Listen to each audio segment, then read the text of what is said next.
Hello and welcome to the Janky-B-Cast. Today with me, as always, and until the end of time, is Foley. Hello. Say hello, Foley. Just did. Oh, I didn't hear that. Hello. Thank you. And also with me until the day that he dies and I resuscitate him and force him to once again participate in this godforsaken podcast, Sam. Hello. I didn't hear that either. Fuck. This hello. goes swimmingly. You got some little curse where hellos don't get picked up or something. Yes. Random bump-off time. Yeah. I bought enough Magic the Gathering cards to play a Sinister Six deck. I don't care for Spider-Man, just Mysterio and co. Damn you, Fox, for allegedly denying the Bruce Campbell Mysterio. Yeah, damn. What the hell are you talking about? Don't worry, Sam, it's for people in the know Okay. and who care, which is nobody. I didn't know that Spider-Man was in Yu-Gi-Oh! Yes. Spider-Man's a Yu-Gi-Oh? Yes. What? No. Spider-Man! You've activated my trap card, Spider-Man. It's a web. I use Web of Distraction. I don't actually know any spider-themed cards off the top of my head. I use the human spider in upside-down position. In upside-down position? Yeah, because he hangs upside down, right, and then kisses people. Oh, I see. It's special. There is Just That's kidding. like there a is special actually a magic card of that. It's called Romantic Rendezvous, and it is literally of the upside-down kiss. That's kind of sweet, actually. It is. Yeah. I had an energy drink explode at the bottom of my bag on the way home. It was not fun. I smelled grapefruit on my bag and on my jacket. Well, it's worse thing, I Oh. suppose. At least you smell great.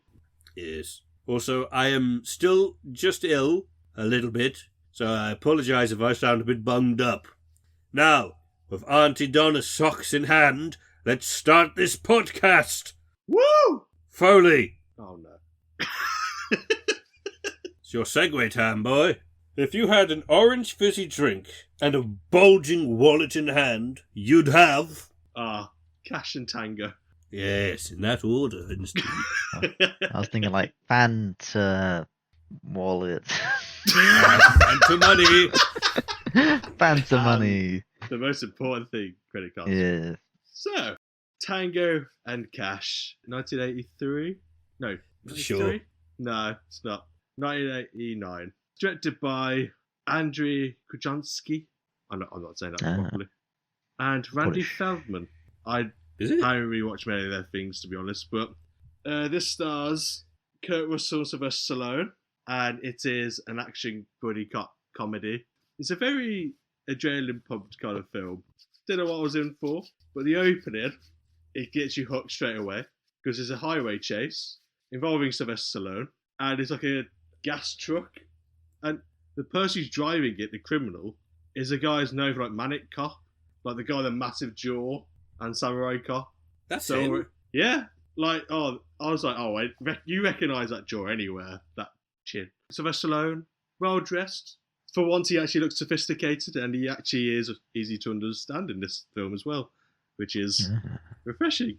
He just pulls in front, he's miles ahead. He just stops miles in front. And he just stands in front of the truck as it's going full speed. And he just gets his gun out. You're like, oh, sure, he's going to scare him, hopefully. No, he just shoots at them. Just shoots at the driver. They end up braking so hard, they go through, the windshield. And the cop's like, what the fuck are you doing? No, there's fucking gas, you idiot. No, what are you doing? And they just shoots the gas tank. It's cocaine. It's like, it was instead of gas. Yeah. They make a very interesting reference. Just go, so what do you think you're trying to do? This guy thinks he's Rambo. It's like, here we go. It's like the subtle pop culture references. They're all great. Love it. They introduces, which I was really excited for, the Kingpins. I'm not sure how this was filmed because they're in the car.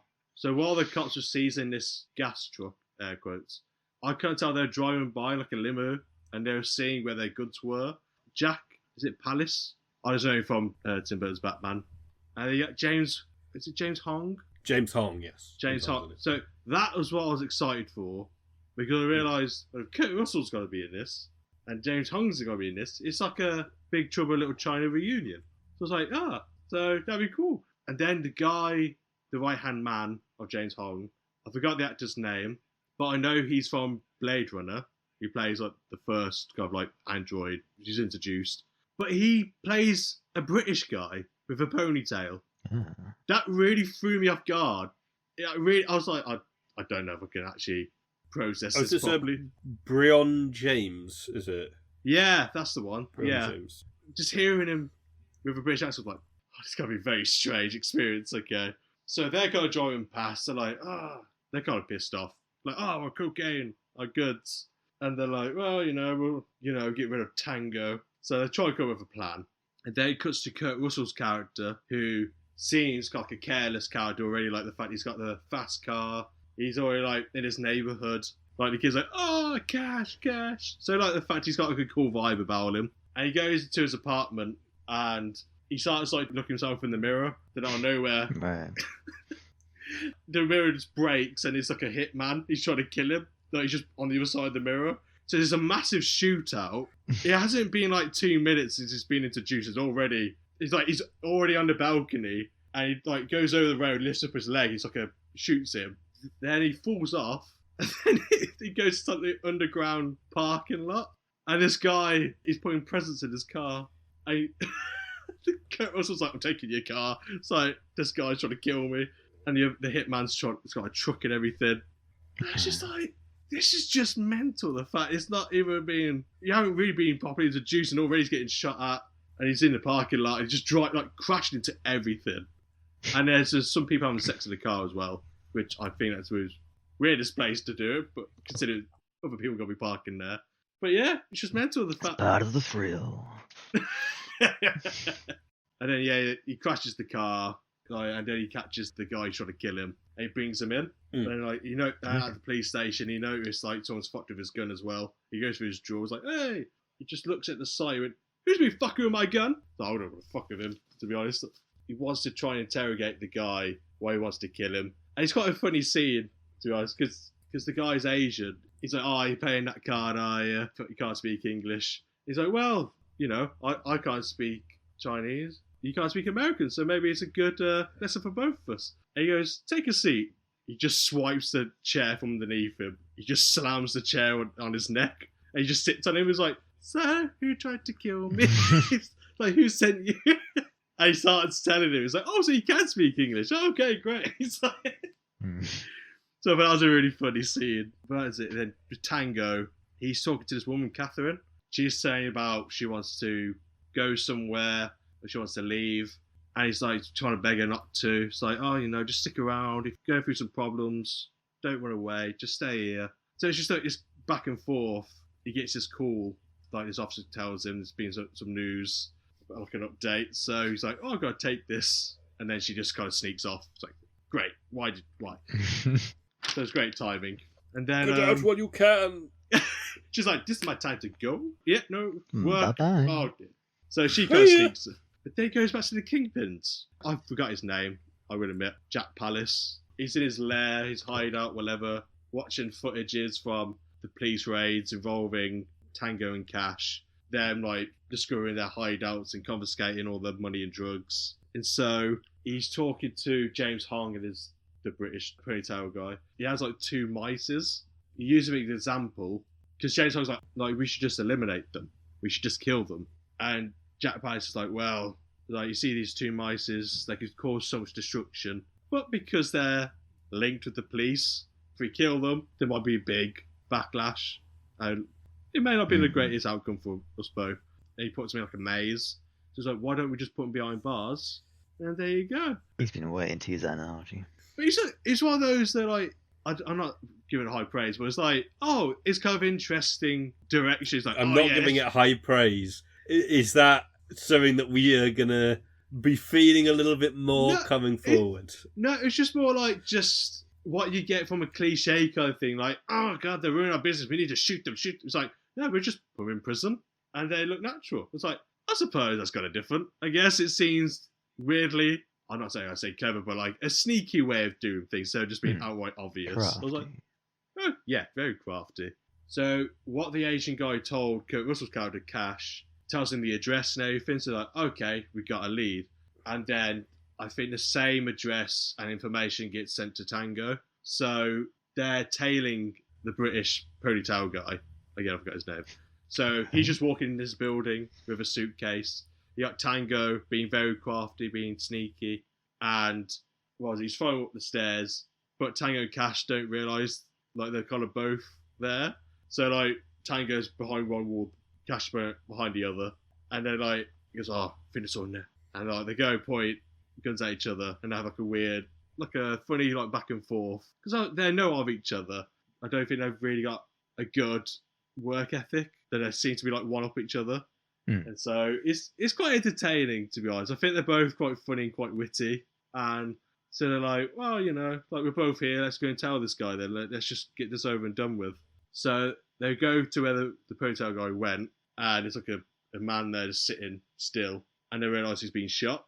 Oh. And he's like, and they realise he's got a wire on him as well, and there's I think some drugs and money there. And then the police, coincidentally, come storming in, swarm the room, and they see Tango and Cash with the dead guy who's wired, and they're like, well, this doesn't look very good, does it? So it's like, and the callback when Cash said, "Who's been fucking with my gun?" It wasn't really his gun. The police, a corrupt officer, stole his gun, placed it at the crime. And he goes, "Oh well, it matches. Nice. It matches." It's like, "Oh, this is your gun." It's like, well, yes, but that's not technically. It doesn't really explain what's happened here. It's like we just stumbled across this guy, and so what's been happening, or what they could see, they get trialed, they go to court, and someone has made a call as well, like a mashup of their audio with the guy who's dead and Hey, audio. Ash, I'm going to kill that man. One in. I love that idea. I can. What? How did you get this number? And it's just like him stole eating a it. hamburger. It's like I getting, always steal. it's like getting Stephen Hawkins to do it. It's like, yeah, this will be fine. Yeah. It's just even better. It's just like the bit where it's taken from a clip of him like getting a drug bust, which is like, there are fucking drugs in here. And so it's just like, would you like drugs with me? Absolutely. My friend. The other cops hate us, and we're actually corrupt. It's just like an actual clip of him just laughing at something on the TV of this stalk in his house. You're so right. They just edit it like really exaggerated, like just like slow it down, speed it up, like. Yes. It's like, God damn it, I fucking knew it. This is 100% legit. You can't fake What do you have to this. save yourself, Cash? Well, I mean, you have Like- heard it, right? Like, that's a clean cut case. But yeah, so everyone's like, oh, it's obvious then. They gotta be guilty. Like there's audio evidence, like they're there, the dead body. And so they're getting advised by their lawyers saying, you should plead because it makes it easier then. And so I like, never beg. I had time to beg. Yeah. Got time for cocaine. I plead the fifth. And the lawyer's like, no, not that one. Oh, sorry. I plead innocent. No, the other one. Oh, sorry. I plead not guilty. He's like, no, you fucking... It's just like the lawyer throttling him at this desk. Just like slamming his head into it. Just like smashing through it. You see his head on the other side of the table like, oh, I plead guilty. Thank you, says the lawyer. His head's still stuck in the table. Just muffled. Oh no, I plead guilty. And then whoever's witnessing is like, no, it's invalid coercion. The prosecutor's just like, coercion. objection, he's leading the defendant. Like, obviously. The Bit too judge's like, subtle. overruled, abstained, nah, it's fine. I don't see anything. And then he just looks back down and he just like fucking goes back to TikTok, just like scrolling forever. I didn't see it. It's like, nah, I don't care. Do whatever you want. Go to jail. Walk out the door. Doesn't bother me. Whatever you want. Choose your fate. But there's a scene where they're kind of like in this car, like where you'll have a meeting, I guess. It's just them two. It doesn't seem with the dialogue they've had that much interaction with each other before this. I think it's the fact they've had like a big impact on the Kingpin's kind of drug trade. So like now they're brought together. It's like through this they kind of find out they do know more about each other than they think. They're trying to figure out who set them up, who could have done it, who do they know. It just feels like two school kids trying to outdo each other. It's quite funny. And my gun can beat up your gun. yeah. I love that. It's just like, my gun can beat up your gun. It's like, no, your gun cannot beat up my gun, as it is an inanimate object. My gun can bruise your face more than yours. No, it just slams him with the back of the pistol in his face. It's like, how you got a gun? You should be taking off. It's like, oh, it's got a gun. Your guns that Got a secret leg this gun. mess. Yes, guns got us into this mess. Guns will get it out. Shoot the judge. Shoot your way out of the prison. Remember, But you're in the court, so no shoot you out of the court, shoot the judge, and there you'll be fine. There's Job like no done. Russian, but it's no lawyers. Yeah. No Remember, lawyers. no lawyers. Spare no clients. No lawyers. And the lawyer's like, objection, and then they just blast him away. Right, as we were saying. Overruled. Overruled. So the next scene, Tango tries to be quite sophisticated. He's not trying to like prove himself he's innocent. Because as he's like doing a statement, he goes to the judge like, I just want to say for my piece, like I've been doing this job for so many years and it means so much to me. He goes, but I don't want this case to like put like the reputation on the rest of the police. Like that, this is on us. Like it's not on the rest of them. So you're like, oh, okay. So the fact he's not trying to be like, oh, listen to me, I've got this to prove. So okay, fair enough. He says his piece, and then Cash stands up. He's like, yeah, that's great. I just want to say something also. This is fucking bullshit. Everyone's like, yeah. It's like the cop says, like, yeah.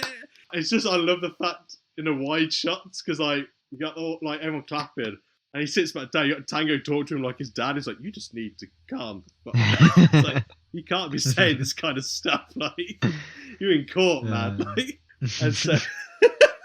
His lawyer just stands up like, can that be stricken from the record, please? My client did not just say that, and I quote, this is bullshit. And the judge is like, okay. Just on his TikTok. Okay, yeah, just straight that then. Yeah. He just stands up again. My lawyer is bullshit, and all of the police are clapping, they're cheering. He stands up again, he's like, my client did not, and just gets punched out by Kurt Russell.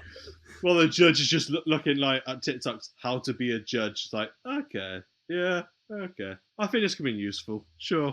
Drool coming from his mouth. He's just like, not paying any attention. He's holding the gavel the wrong way round, like the hammer is in his hand. It's not even making like a big clap. It's just like a tap, tap, tap noise. It's like one of those like toy workbench things. You know, like the squeaky mallet ones. Yeah. It's like, yeah, I think this is, yeah. Objection, overruled, whatever. I don't know how this goes. But unfortunately, Cash's speech does not save them. So, in the newspapers, like 2 cops found guilty. Dirty cops are crooked, they're bent. Justice being served to the cocaine, money-grabbing, police-killing knobheads. There you go. Yeah. And the Kingpins are like, hey! Like, they're just having a drink and everything. It's like, hey, it's worked, our plan's worked. And then James Hong's character's like, well, that's great, but what about if they get out of prison though? Like, what about if they somehow get out? It's like, no, don't worry about it, it'll be fine. Forget about it. Forget about it. Just on the cheeks, like, forget about it. Yeah. Want some chopsticks? I don't know.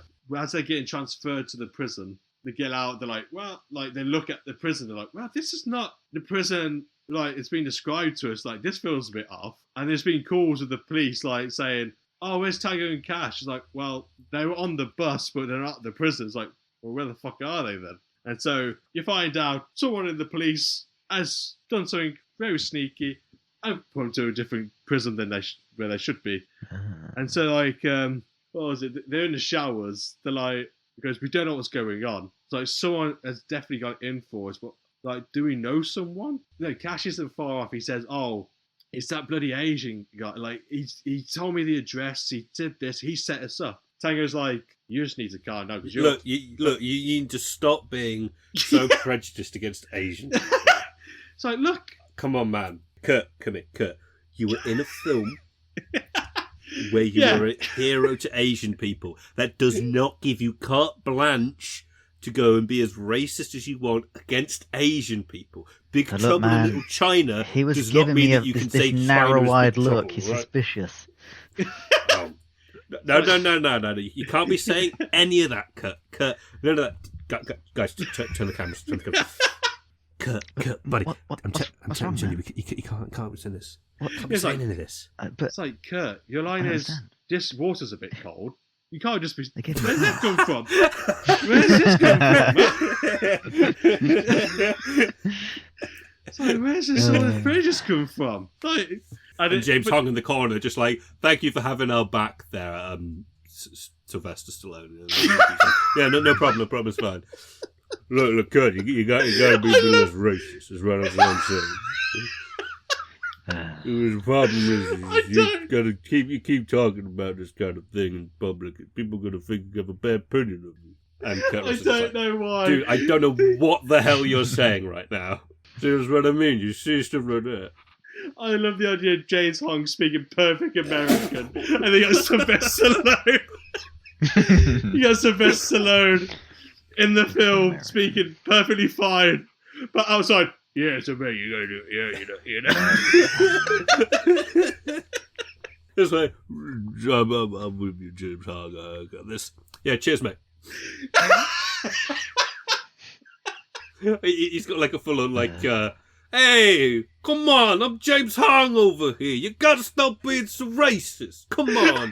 And then they're like, okay, James Hong, you're on in 3, 2, 1, and he goes full on like Asian. And he's like, it's a lie this entire time. He's from Boston. Is that Boston? That's Brooklyn. That'd be or something. fucking amazing. I'm paid to see this. Oh. And Kurt Russell's just like, look, I can say whatever I want. Yeah, maybe we should just turn the cameras off when he starts going around, just to play it safe. Warner Brothers is not going to like this. It's like, we're going to be fucked if we release this. He learns Chinese just so he can swear at people, and they don't know what he's saying. He learns Chinese just to be as racist as he can in Chinese, so no one understands what he's saying. I must be accurately racist. Look, some people are just racist. I am like higher than KKK levels of racist. I will learn your language so that I can racism, destroy your... This is, what is it? It's not casual, it's professional. It's like casual. Ranked racism. This is ranked racism. Casual professionalism. That's all it is. Yeah. All I'm saying is that you guys, you're just casual racism. I am Olympian racist, is what I'm You're all saying. beneath me. But it's like, I am Multiple medalled. ways. Top 3 in the world. it's like, Kurt, it's just a film, mate. It's fine. It's like, plus Kurt, calm down. It's like, calm down, Kurt. Plus, you're meant to find this out later on, not now. Like, this is like, So, you've only just crossed the Kurt. threshold, man. You're too early. James. It's like, James, why are you in this scene? I don't know what you're talking about. You're not supposed to be in this bad movie. And it's just like that. Just James Hong in the back Stallone, of the I can't showers. understand what you're saying. What's going on? Like, come on. Just James Hong in the back of the showers, like, just in the background, like, The water's pouring down him. Like, he's still rubbing his hands gleefully as this in this shower, coated in water. It's like, perfect. Absolute cinema. But there's a And scene. they're also completely naked during this entire time when Kurt Russell's gone on this supposed real racist tirade. Stallone's told him to knock it out. James Hong's just in the shower for some reason with them Just fully all clothed. completely naked. Oh yeah, James Hong's fully clothed, getting soaked in water. He just walked on set. He's just doing like that day. the disapproving head shake, just while being showered on, fully dressed. Arms crossed, just no. Just got a baseball bat. I'm disappointing you, Mr. Russell. Now you gotta You get disappointed me for the last time. just doing the hand gesture. I told you so many times, Russell. You come to me in the shower of a prison and you start telling me the Chinese people are bad. There's a little like, moment yes. though where like Kurt Russell goes to grab something and Tango's like, "What are you doing?" He's like, "Calm down. I'm just getting some soap. Don't flatter yourself." He's like, "Oh, okay." Like he's not doing anything. And they just drop it, and then just James Hong's behind him. Just they're like, now the baseball bat comes to play. The Hong Dong comes in. Hong Dong. What, it's just Hong Dong Fooey? Yeah. There we go. Got to keep on. Yeah, taste of my I can culture. relax with the rest of the podcast. It's been 40 minutes recording. We're good. Hit us up, Mr. James Hong. Respect. But after the shower scene... Fucking hell. That was all the shower scene? Clearly, this is the shower director's scene. cut that hasn't been released yet. It's like, that's all transpired. I but wonder why the director cut it. It's a short film, isn't it? Fucking hell. We want the shower cut, damn it. Release the The shower shower cut. cut. We demand the shower cut. The Give Hong us James shower. Hong in the shower. Show us James Dong. Yeah. James Hong Dong holding a baseball shower cut. But after the shower scene, they're walking through like past the cells, all their inmates, and they recognise most of the prisoners. They're like, Hey, it's so good to meet you. I'm always here for our fans. I'll sign your chest. I'll sign your arm. I'll sign your teardrop. Ooh, that's a very nice teardrop tattoo. I wonder what that means. And they just grab his throat and pull him in. It's pretty much It's pretty much what they do. It's like, oh fuck. Okay. it's like sign my massive- shiv. Sign my shiv with your blood. Yeah, the one with the jaw, like at the beginning. He goes, you put me in here. It's like, and Kurt was like, oh, why'd you put him in there for? It's like, oh no, just clearly having a bad day. He goes, when I get out of here, I'm going to rip your ass a new one. It's like, oh, okay then. And he just, Tango just grabs his head, just smacks it against the bar and went, okay, well, we'll see about that, rip him out a new one. I was like, but nice seeing you. It's like they're not phased at all. They're walking through. They're like, I don't think they're very pleased to see us. I'm like, it's just one of those days. It's like, I love that though. It's like the fact they don't really give a shit. It's like, I think we dealt with worse. But then the cell gets raided. Like they get bagged and everything. They get picked up and the bit I find funny about this scene though, you can tell they're a bit excited, like, yeah, we're gonna kill them. They haven't even made it out the cell yet, right? And as they get out, all the inmates just fall over the sides. Like, no one did that to you. They picked him up in the bag. Like, you just somehow fell over the rail. Like, well, that's your loss then. Like, fucking hell. Yeah, let's go. Just It's like, straight yeah. It's like, shit, I'm missing out. It's like, we haven't done anything yet. I think it would have been funny if he literally just fell through the floor Looney Tune style, just like a full-on shape. No, just like while the officers just walk over, like, oh, another one. Okay. It just cuts to like the next morning at a later point, or they walk past the cell on the way down, and then there's just a guy who's just like pancaked underneath the guy who's just flattened.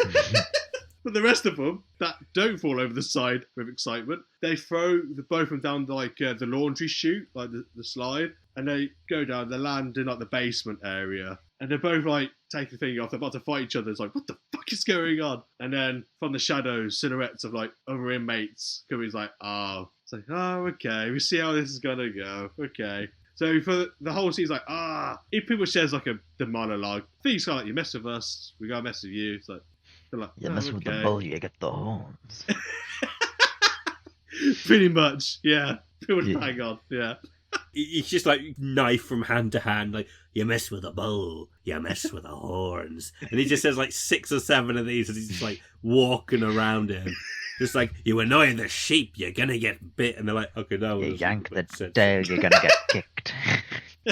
You go fishing in a storm, you're gonna get shocked. It's like, fucking, It's like, what's going on? Like, You climb up the hill, you gotta go down. it's like you go swimming in the toilet, you get shit on your hands.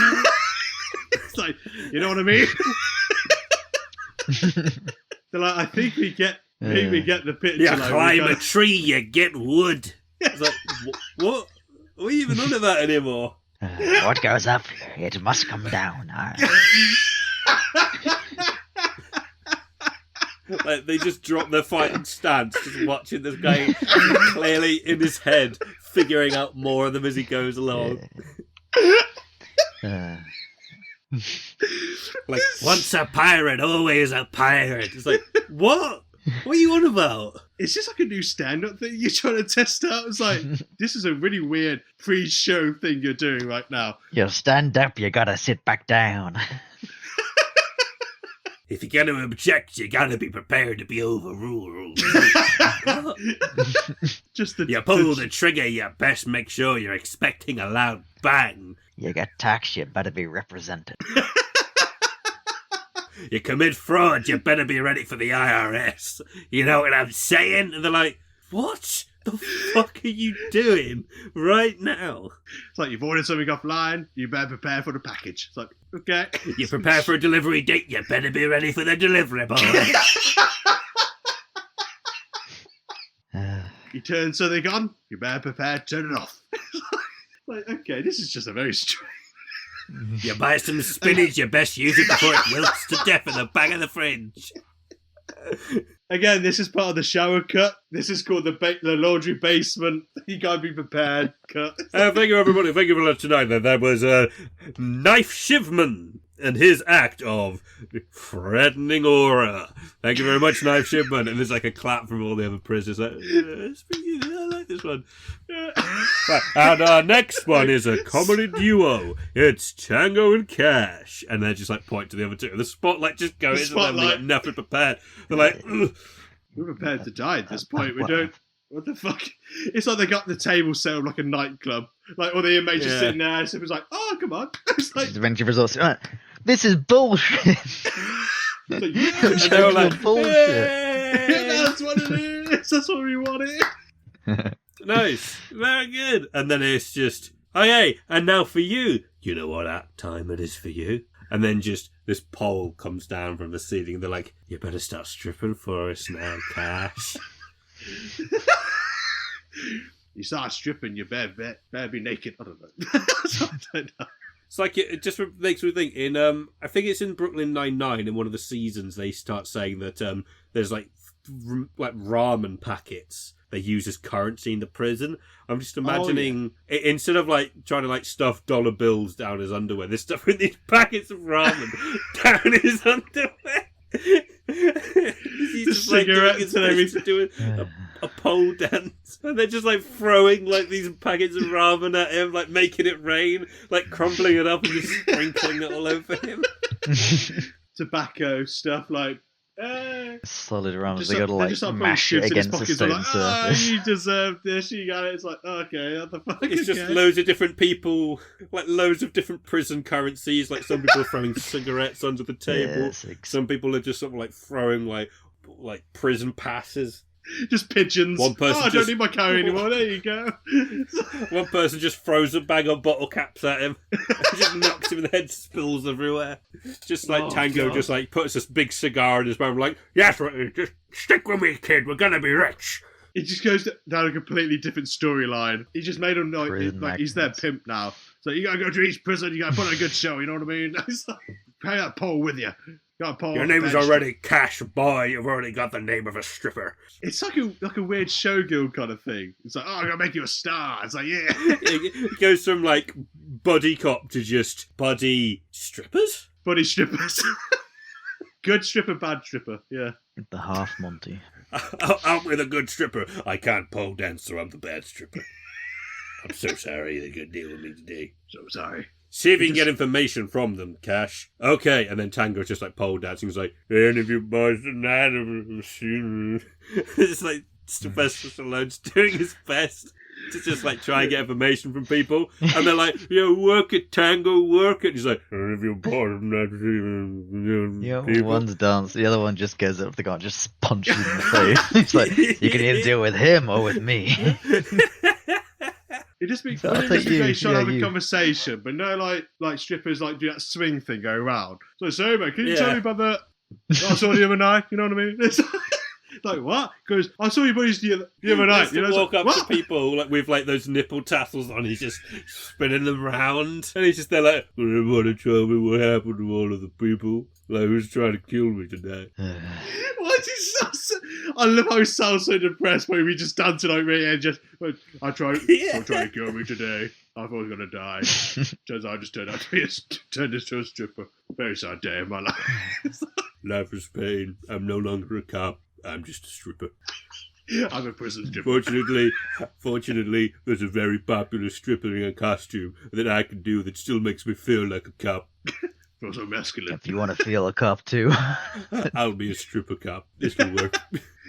Just, I need the money. Unfortunately, Works it well. doesn't go down that route.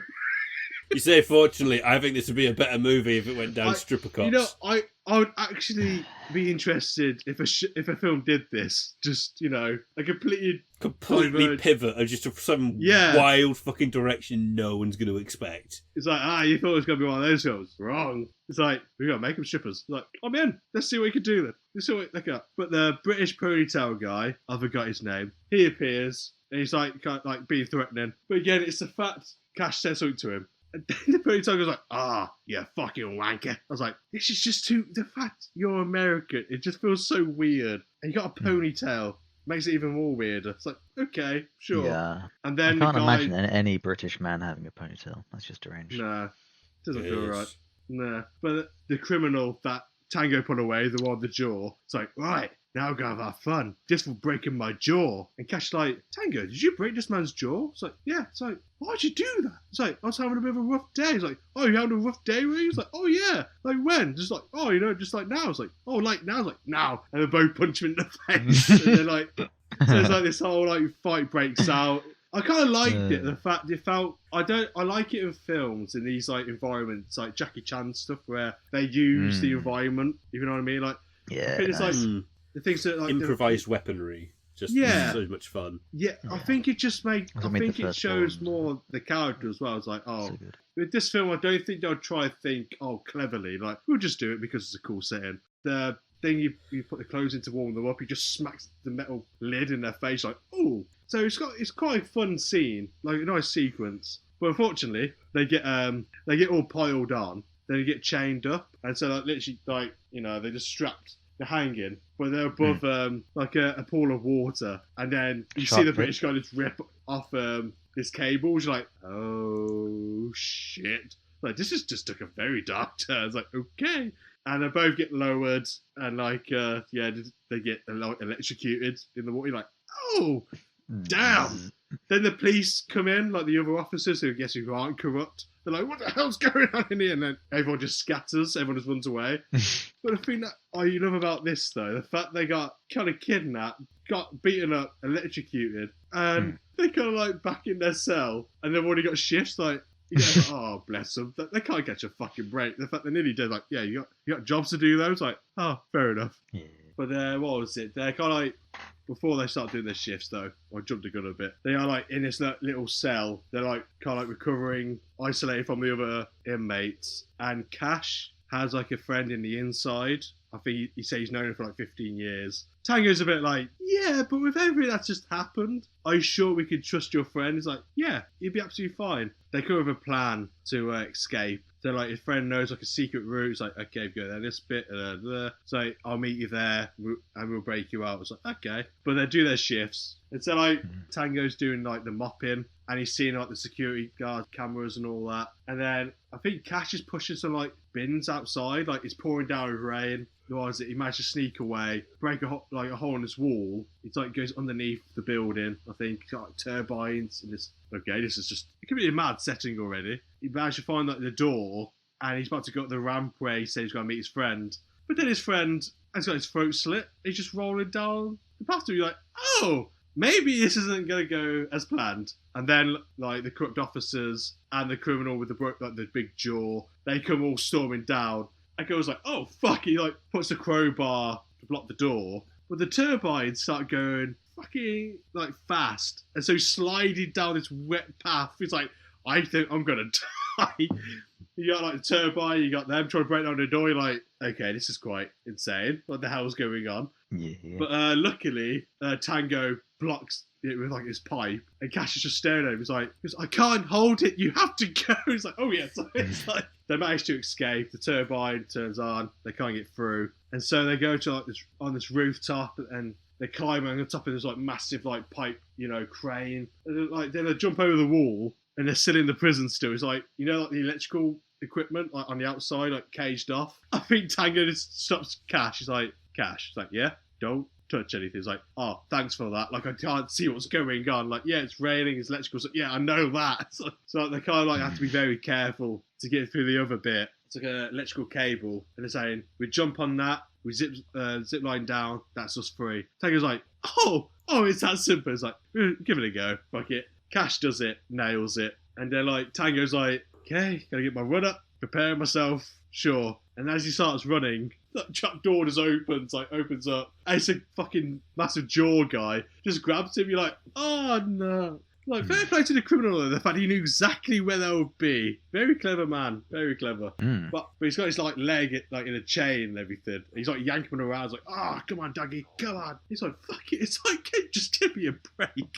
As he's pointing him like towards him, he realises the criminal has his back towards the electrical equipment. It's like, I would be shitting myself, like, because you got like the hooks and everything that is hooked around you, like, or wrapped around you. Like, if someone's yanking me, I was about to pull it, I was like, I'd be scared I would stab myself with my hand or something. But he managed to loosen it, and the guy goes flying back and gets electrocuted. He's like, done. There you go. Yeah. Hopefully we won't see more of him. And then, yeah, Tango managed to like zip line down.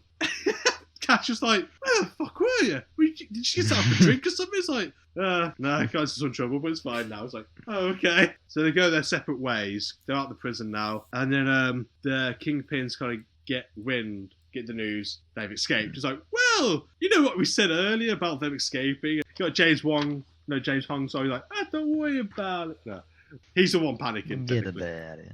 Forget about it. Enjoy I can't yourself. forget about it. I'm worried about it. I'm having a fucking anxiety attack about it.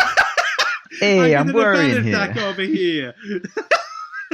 Hey, I'm stressing out over here. Help! Help! It's like, I need help. Worrying me? it's like, how are you? You're worrying me. I need my therapist. It's like, I call can't him, see anybody please. else here that's worrying. I need my mafia therapist. Quick.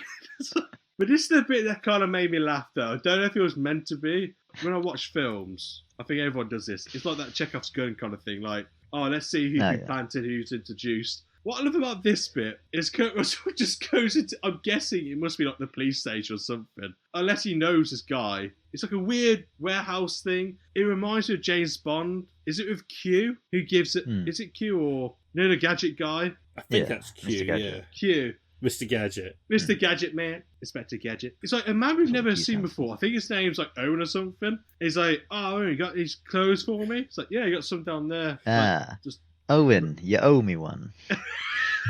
Yeah. Come on, Owen. You owe me one. Big time. I keep telling you, my name is not Owen, it's George. Yeah, I call you Owen because you're owing me all the time. I do so much for this guy. You owe me $40. Hey, it's fine. You can't. Hey, forget about it. Forget about it. Everyone just starts to the mafia. Hey, forget about it. Hey, if you owe cash, you better give it back. You got cash prepared to pay. You break out of prison, prepare for incision. You got legal tender, then you've got a system of currency. This is bullshit. Hey! Hey! This is bullshit. The movie. It's just the fact he's just like, he got a gun. He's like, just grabs a shotgun. I'm like, where is this guy? Like, is he? He just comes in, gets some clothes, a gun. You're like, it's no one else would have recognized his face from the newspapers and everything. Like, and so Owen's got like that magnifying glass like on his face, so his eyes just masked the entire time. Like, it's that kind of character. It's like, okay. And then Tango pays a visit to one of the FBI guys who planted the gun, who was at the scene. And he breaks into his house, and the guy's got like you plant some a gun, food. prepare He just to smacks him run. against the fridge. He drops his food, and he looks at the floor. He's like spaghetti on a plate, and Tango goes, ugh.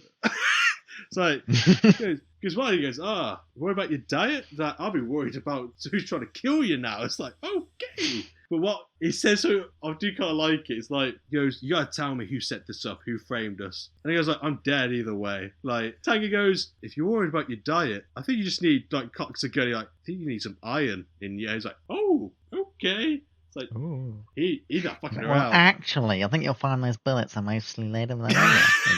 It's like, fuck you. Clicks the barrel back. It's like, actually, I think you'll find that most of these bullets are actually made out of like click. Oh. Just just starts doing like a class, like it's like, so kids, just what do we know fucking, about like, bullets? It's like Cocks the gun, slides it back, turns the safety off. It's like, In my head, fires. it was a had that against my head, revolver. and it wasn't So even ready him to pulling shoot. a magazine out really doesn't work. When you said that, I was like, He just flicks open the chamber. I don't know what the fuck it's called. The cylinders. Spins it around, empties it, puts bullets back into it, flicks it back in, I cocks was it thinking of again. just getting proper naked Yeah. gun. He's holding a revolver and he just empties out the magazine, puts it back in, and starts aiming it again. Still spins the chamber around, like literally just like cocks it like a shotgun. Despite the fact there's no thing, one of the bullets flies out of the thing like a case. Yeah. just shoots an arrow out. It's like, no, I don't know anything, man. I clearly don't know anything about guns. I don't know what's going on right now. I think I blinked and I missed it. I didn't really rewind it, but I think he kind of either had a grenade or there must be like a trap, because as I was writing notes down, the guy's like, oh, I'm dead anyway. Like, as he's trying to lead him out the door, like, goes, we gotta find this person. Explosion just happened. I was like, oh, okay. I should have really rewinded, but I was like, nah. I Yes, kind of like explosions not happen knowing. It's sometimes. like, I like the fact this food probably blew up or something. It's like, it's a chick on a lie. It's like, you put out spaghetti, it's explosive. It's like, If you're gonna have spaghetti, you're gonna regret it. That's what I'm talking about. Hey. you light the fuse, expect an explosion. Yeah. But it's like, okay, so I guess he kind of got the information, like the fact the guy said, it was this guy, but I'm dead man either way. Yeah, it was. So, yeah. Then Cash goes to the person who created the tape. He actually was like a speaker, like, at the court saying, oh no, this tape seems very authentic, you can't fake it. And then Cash finds this place, he's got all the equipment and everything. And so he's like, and so he's just sitting in the chair. It's like a weird James Bond kind of villain reveal. The guy's like, what are you doing? Who are you? He just spins around on the chair. I think He's you got like know a who I shotgun. am. It's like, you know who I am. Bear in mind, he's got a mullet kind of thing as well. Like, you don't forget a mullet like that. Because he goes, oh, who called you? I don't know who he looks like. The fact you've been recording this shitty equipment. It's like, he goes, oh, what equipment? Like, oh, this one. He just shoots it. He just cocks the shotgun and just shoots it, like, to a thing. He's like, so, oh, man, that's my stuff. Like, just tell me who it is then. Okay, I don't know who it is, but I recorded the conversation. Does that help? Like, yes, that's very helpful. Yeah, that's just all I wanted to bloody know. It's like, show me the tape then. It's like, okay. Well, I don't know what happens to the character. I'm guessing he might have just killed them all. I'm sorry, I just recorded a video call. Here it is. And it's just take that off. And it's just him stripping on Cole's like, wrong one. I'm sorry. So wrong one. this is my my side hobby. I don't know. It's like, so I need the money, man. I ain't gonna judge. How much? Well, do you yeah, don't I mean, I have ain't to judging. matter. I'm not interested. How much do you charge? No. Right, would you charge? I wouldn't charge that much for that. Damn, man. Go to the gym. Hit it up. How much do you charge? No, I'm not interested in hiring you. I'm interested if other people want to hire me. Because if I can undercut you and provide a better service, that's how it works in this country, right? Again, another showgirl's like, think about it. Think what we can accomplish together. You and me. And then just Partners. Tango just busts in, just like, yeah, that's goddamn right, Cash. Let's get going. Yes, do it. So what about the guy trying to fight? Fuck him. I got something else better. We'll be fucking millionaires. We fucking Both millionaires. ways. But The I'm guessing $1 million stripper. That's what this film's called now. the next scene, nothing really happens in this scene. Like, again, it's what I find funny about this monster. Like, they just appear in places. Like, okay. It kind of looks like a garage, but like he's watching himself, like Tango's watching himself, and he calls someone, and he hangs up. And there's a guy behind him washing himself. But he turns around, he's still got soap on his face, and he just cuts him like, okay. So that's so random. So he was washing his face, but he didn't really wash his face. It's like, okay. That's all I can remember. I completely forgot what he said on the phone. I was more taken The back guy by just sees him turn around covered in soap, screams, and just pulls a gun, and that's where it cuts. Like, oh, That's fuck how it. I do it. Like, Just "Oh!" like, and then just cut to the next bit. Yeah, Tango's like really stern, tough guy. Whoa! It's like, no. They just go to these places. It's like a fancy nightclub area, like very fancy. It's Cash, it's Cash, not Tango. So Cash just goes to this place, just looking around, and he's just like, look at all these people on the stage. Like, they're kind of like a stripper, but not. There's no pole. Catherine, the woman from before who Tango's trying to convince to stay. she's on the stage, she's dancing, all very. I don't think her dancing is very good. It feels like you're watching, like school talent shows, and you're just like, you're like, it's That's like. mean. It's like the fact she's dressed seductively was like, I'm not. If I was there, I'm like, I want my money back. I know. Seduce me. Seduce me. Seduce me. But it feels like she's kind of like doing these like, I don't know, it's probably my imagination, but like she's doing like these like movements, like, okay, definitely improvising, because that's definitely not choreographed. Very bad, very bad. Quick, do the octopus arms. Look, Papa Luck. Yeah. No, throwing shapes. You're popping, but you're not locking. Seduce me. How dare you? It just turns like a street dance thing. Someone comes over their radio, is like, "Nah, man, just how you do it." Just starts doing like spinning on their head and stuff. You're like, okay. And then he just fucking shoots him as he's like in the middle of the spinning. Like he's spinning on his head, and then he just pulls a gun out, shoots him from the side, and goes, "No, seduce me." He just keeps going. Cash is like goes to the bartender, goes, "Hey man, like, do you know anyone called Catherine here?" And then the guy's like, "There's like thousands of Catherines in here. Like, you have to be more specific." I think Catherine recognises Cash from the news and all that. The thing I found funny, but he doesn't have a big part in it. If anyone's seen Bill and Ted Bogus Journey, basically there's a cop in that, and then it's the same cop, like it's the same actor. I was like, but he doesn't have a big part. I'm like, that's a shame. But they go and searching the place. Catherine clocks on that they're after Cash. So she does her, air quotes, seductive dancing to distract them. I think she just like takes the cop's hat and everything. And because he clocks Cash. He's just like, you thief! Arrest her! It's like, no, officer, I'm just dancing! It's like, you call that dancing? Fucking should be arrested for that. That's offensive. And the other police officer's like, this is seductive dancing. And he gets on stage, just rips his clothes off. He's got a mankini underneath. It's like glittery. And he just starts doing like the most seductive dance possible. And she's there like, my mind has been blown. Like Zoolander stuff. Like, it's beautiful. Yeah, just like tears just down her cheek. I just imagine his badge still stuck on his chest though. His badge is like stuck to his chest, like through his skin. It's like, that's a real cup right there. Everyone's crying. It's like, that's the best damn cup I've ever seen. God damn it. He's still got his aviator sunglasses on as well. Just got like the mustache. Everything else. Like, big fucking huge mustache. He's pretty much the member from the Village People, but it's the fact. Yeah, pretty much. He just looks like that. It's like just owning it. It's like everyone's just clapping for him. Leather gloves on as well, almost completely naked. Otherwise, huge boots, like knee-high, like boots. Just doing like the country dancing. And everyone's like, yeah! Throwing roses at him. Fuck that Catherine. She can't do shit. One of them just throws bottle caps from the audience and he just like goes everywhere. Just the cigarettes are trying to stuff ramen packets into his mankini. This dance like brings the officers and inmates together. Like they're all crying, they're hugging each other, embracing. It's a beautiful moment for the human history. Yes. But with that, the dancing officer, he saves Cash Catherine helps distract the officer.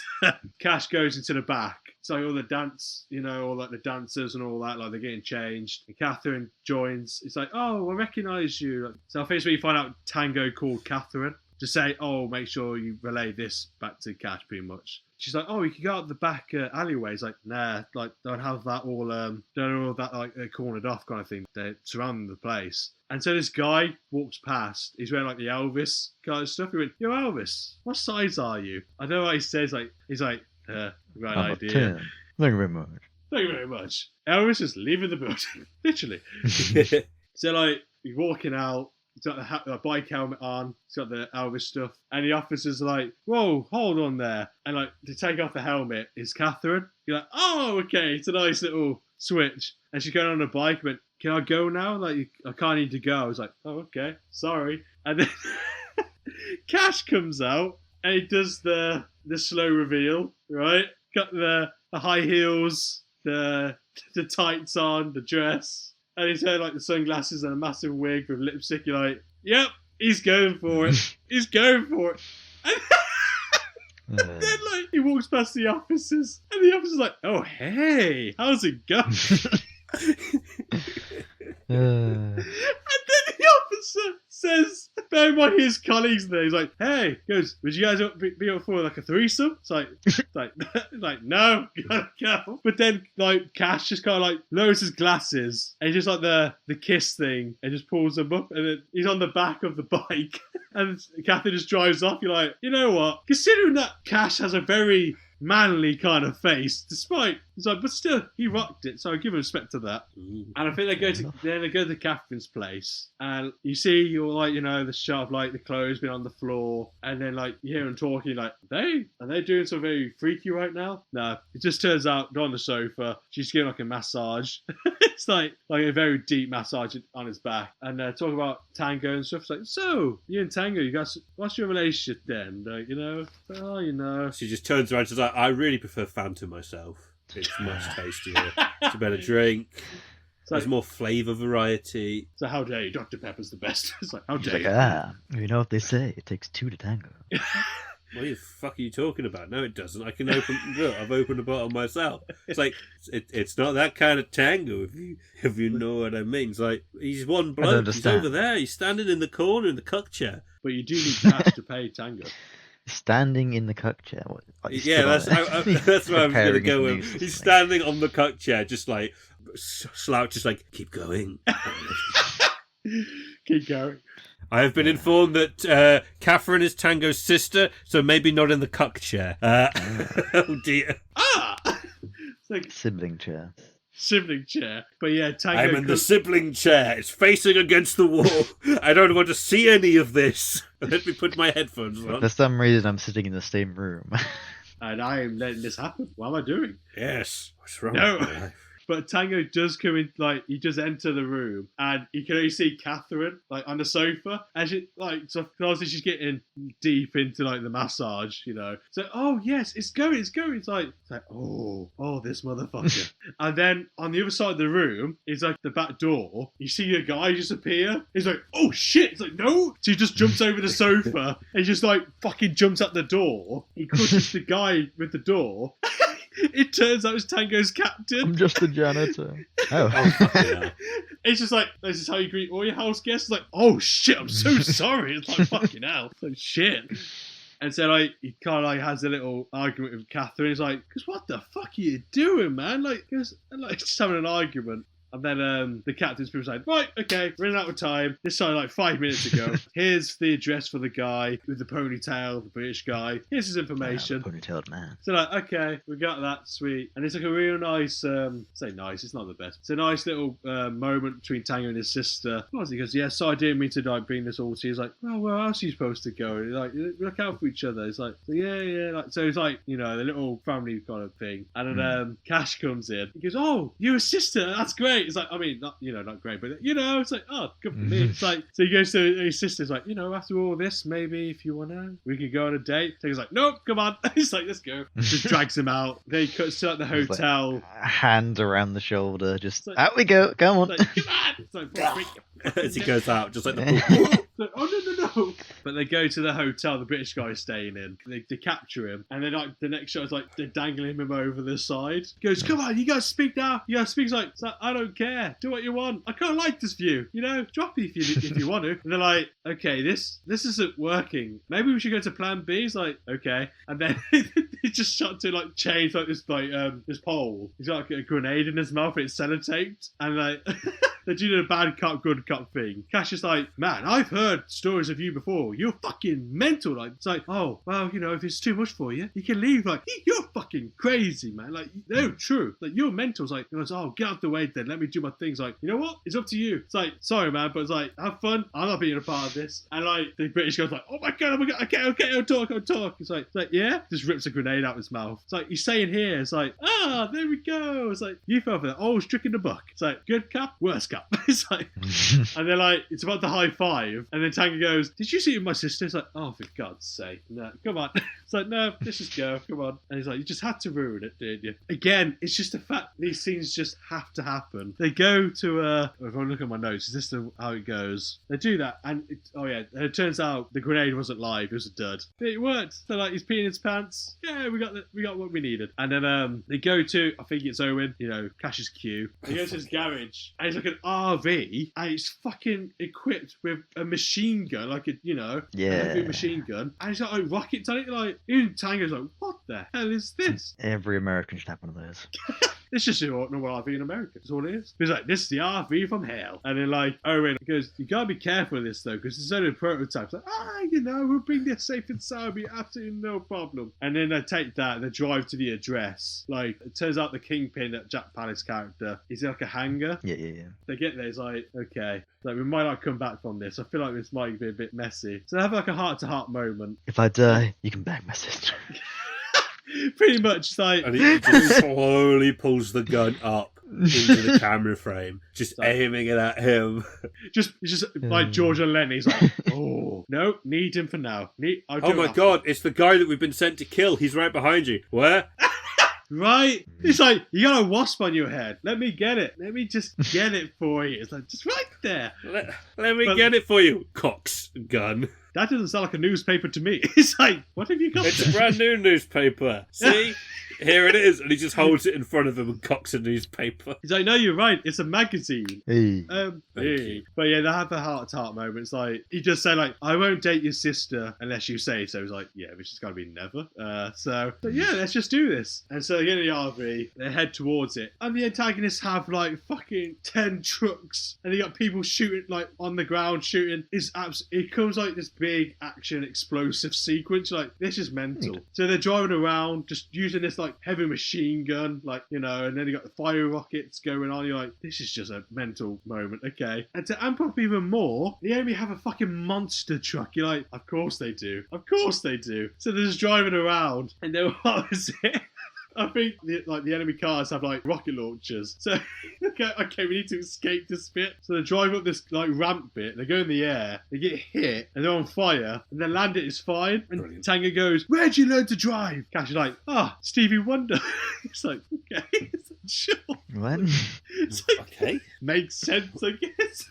Like they start running out of gas. They're like, like they destroy like most of the vehicles. Like, that must be the last of them. They're about to high five, and they see like, I think like the digger kind of like construction vehicles. Two of them just kind of sandwich them. You're like, great, here we go. It's like, of course. And then like you got Owen, like he's like in a video call. It's like, so guys, is everything okay? It's like, yeah, it's fine, man. It's all good. We'll bring the car back. It's fine. And they get out the car because obviously they're getting squished, and they manage to take out the guy who's driving, and they take control of the diggers or the vehicles. And the car's just kind of left there like completely shitted up. And you just hear like Owen going, guys, why aren't you responding, guys?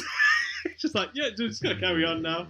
And like, they got rid of everyone. It's like, okay, he must be in that building. That's the only thing that's standing right now. It's like, right, let's do it. They just go through the walls. They just drive in. But the thing is, I don't understand why they did this. They must have gone from the opposite sides, because for some reason they just crash into each other. I don't know if to cause like a barricade or something, but then more men come in, start shooting at them, and they start firing back. Like, fucking hell, it's like, okay. This is a bit that kind of annoys me though. They steal their guns, more heavier weapons, and they get to like, the main room where the Kingpin has been seen in previous scenes. I think they shoot James Hong's character, but he doesn't look like him. But there's no like confrontation or whatever. It's like, just bang, bang, bang, and he's dead. I'm like, did they seriously just have Kurt Russell and James Hong in this scene, and then not to have them have an interaction at least or something? So I think James Hong character just dies straight away, and then hit like a right hand man is there shooting at them. You kill him, and they're like, okay, so where's the main guy then? Like, we got through these guys. The screen turns on. It's the British ponytail guy. And he's got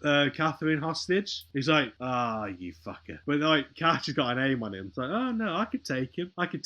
What I love though, because the British guy's like, I'm gonna make you watch with pleasure your sister's like, okay, that's a bit very dark for you, sir. Very dark. He goes, but we're gonna go to plan B. Just holds up a grenade, like, remember plan B? He's like, oh. It's like, you think this is gonna be a dud? Like, I don't think it's gonna be a dud. It's like, oh dear. But then like, he kind of throws Catherine to the side. He starts like, Cash and him go hand to hand, like having a fight. And then Tango's fighting this random guy. The British guy's like, oh, my friend's been wanting to kill you for a long time, but it's the fact he just gets introduced there. You're like, okay. So he's not gonna survive then. Sorry, it would be fucking so funny if they just made that guy the antagonist of the sequel.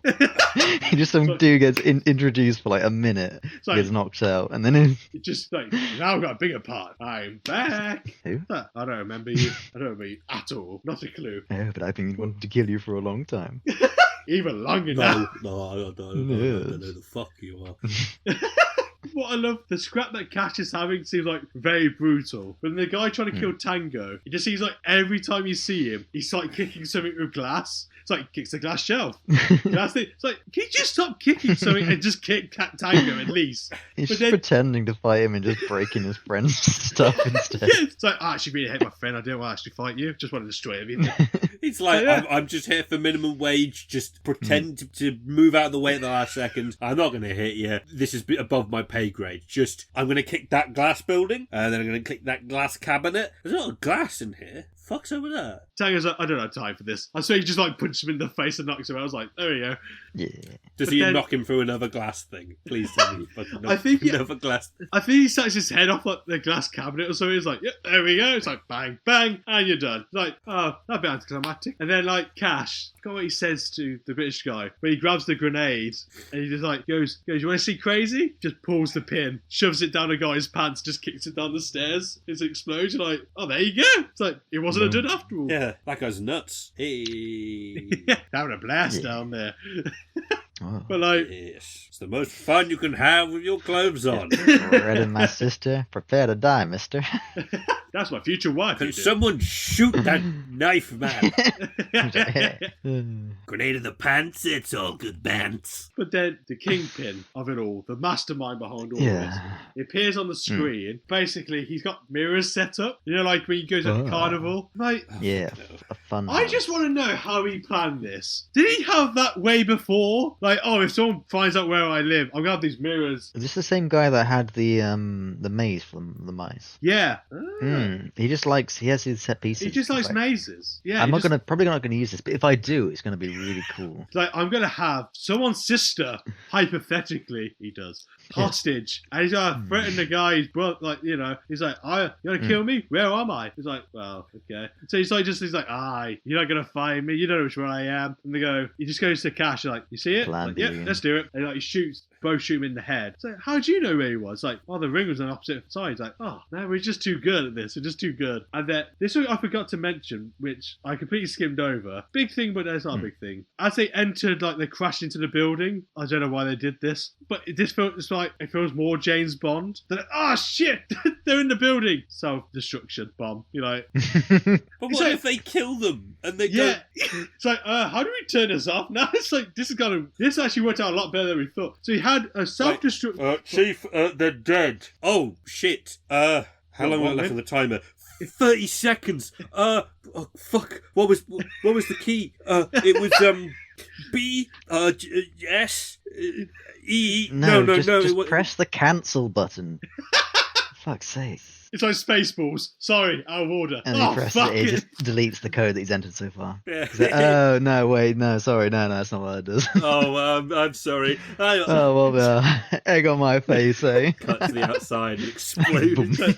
Fuck. Egg on my face, and you see the slow-mo explosion of the first thing to hit his face is an egg, and then the rest of the shrapnel. And then it cooks. This backfired. Very rapidly. It's a raw egg that cracks his face and becomes a fried egg for a couple of seconds.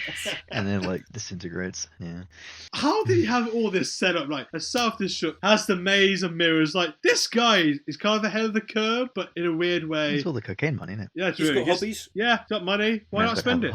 And so, they shoot the guy, they get the sister. They're like, okay, we got to run now. And so they do that dramatic thing as all 90s movie has to do. Yeah. They got the building in the background, they run in, they dive. Yeah.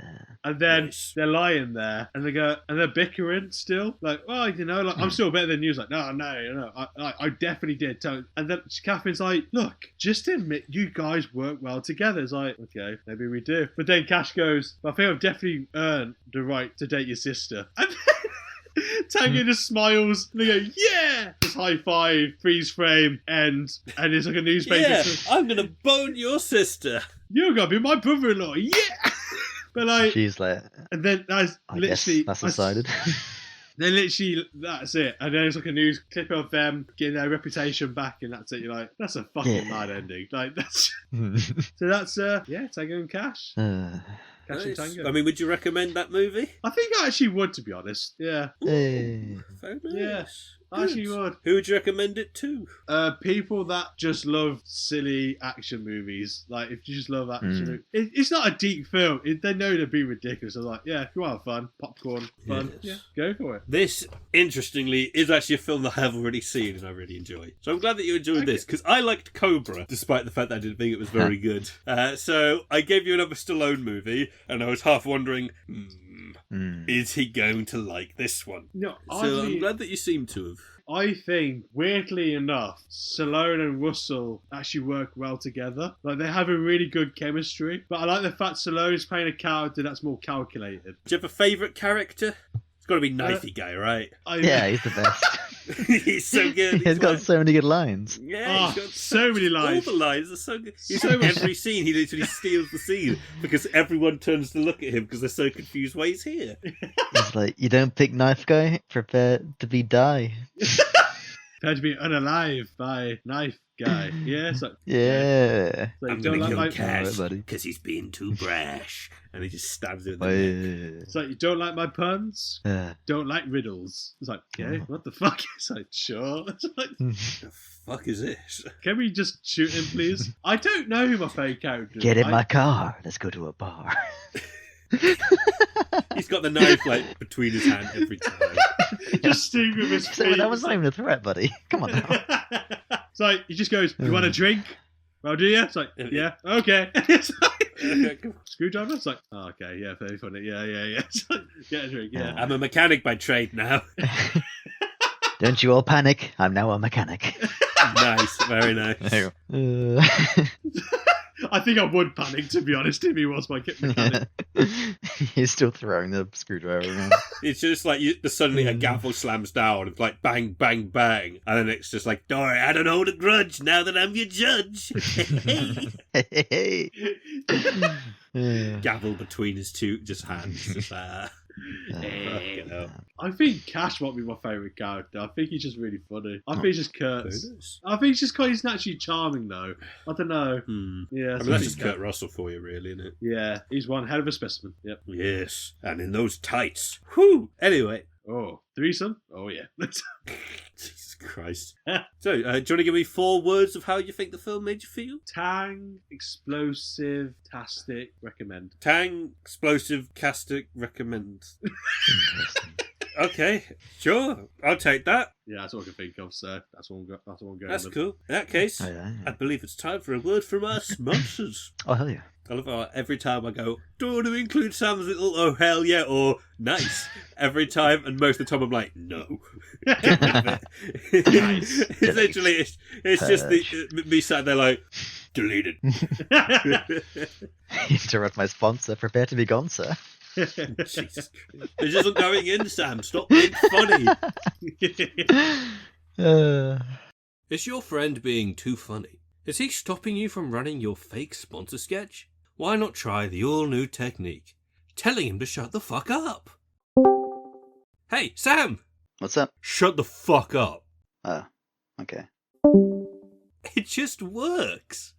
So what have I been doing? Captain's Questions has come out with a guest voice of Foley on the first 2 episodes. Oh, So, Yeah. very nice, yeah. Got Canadian lad Johan to make the intro jingle for it. He does the audio and music for the games that we make at Crab Bucky. It's really good stuff. It's music nice. that just gets in your head for fucking ages and ages, and you find yourself still humming it, like a day after you've last done it. Outside of that, I've not actually been up to that much. I did learn that this week, unfortunately, Rob Grant, the co-creator of Red Dwarf, did unfortunately die within like 3 days of recording this thing.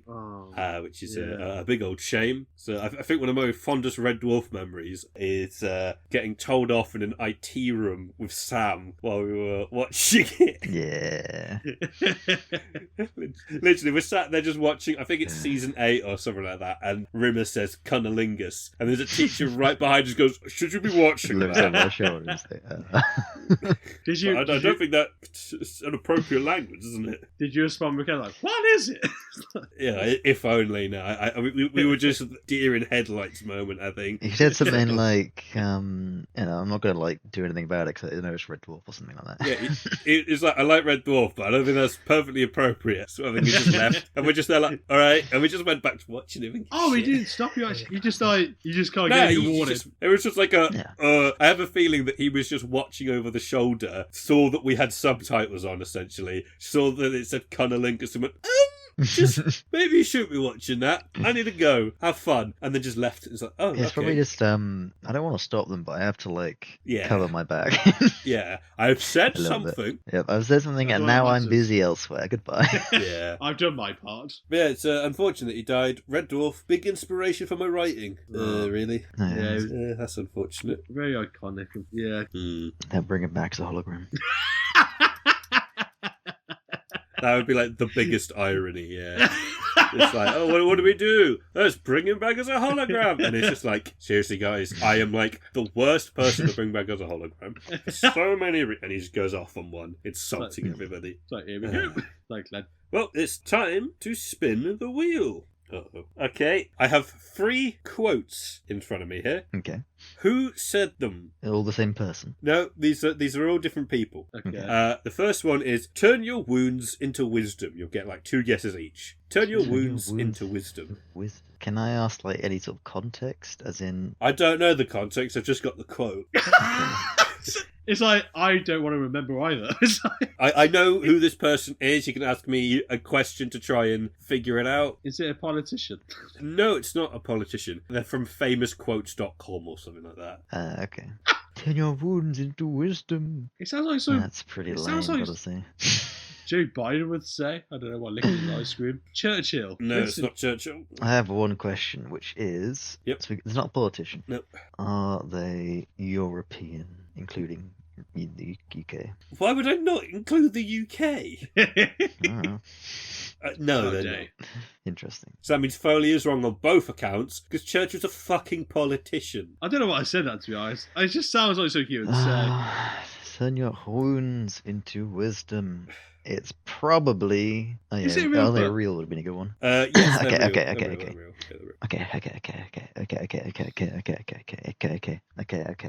it Holly Wannabe? Okay. It's freaking... I can't think of any people.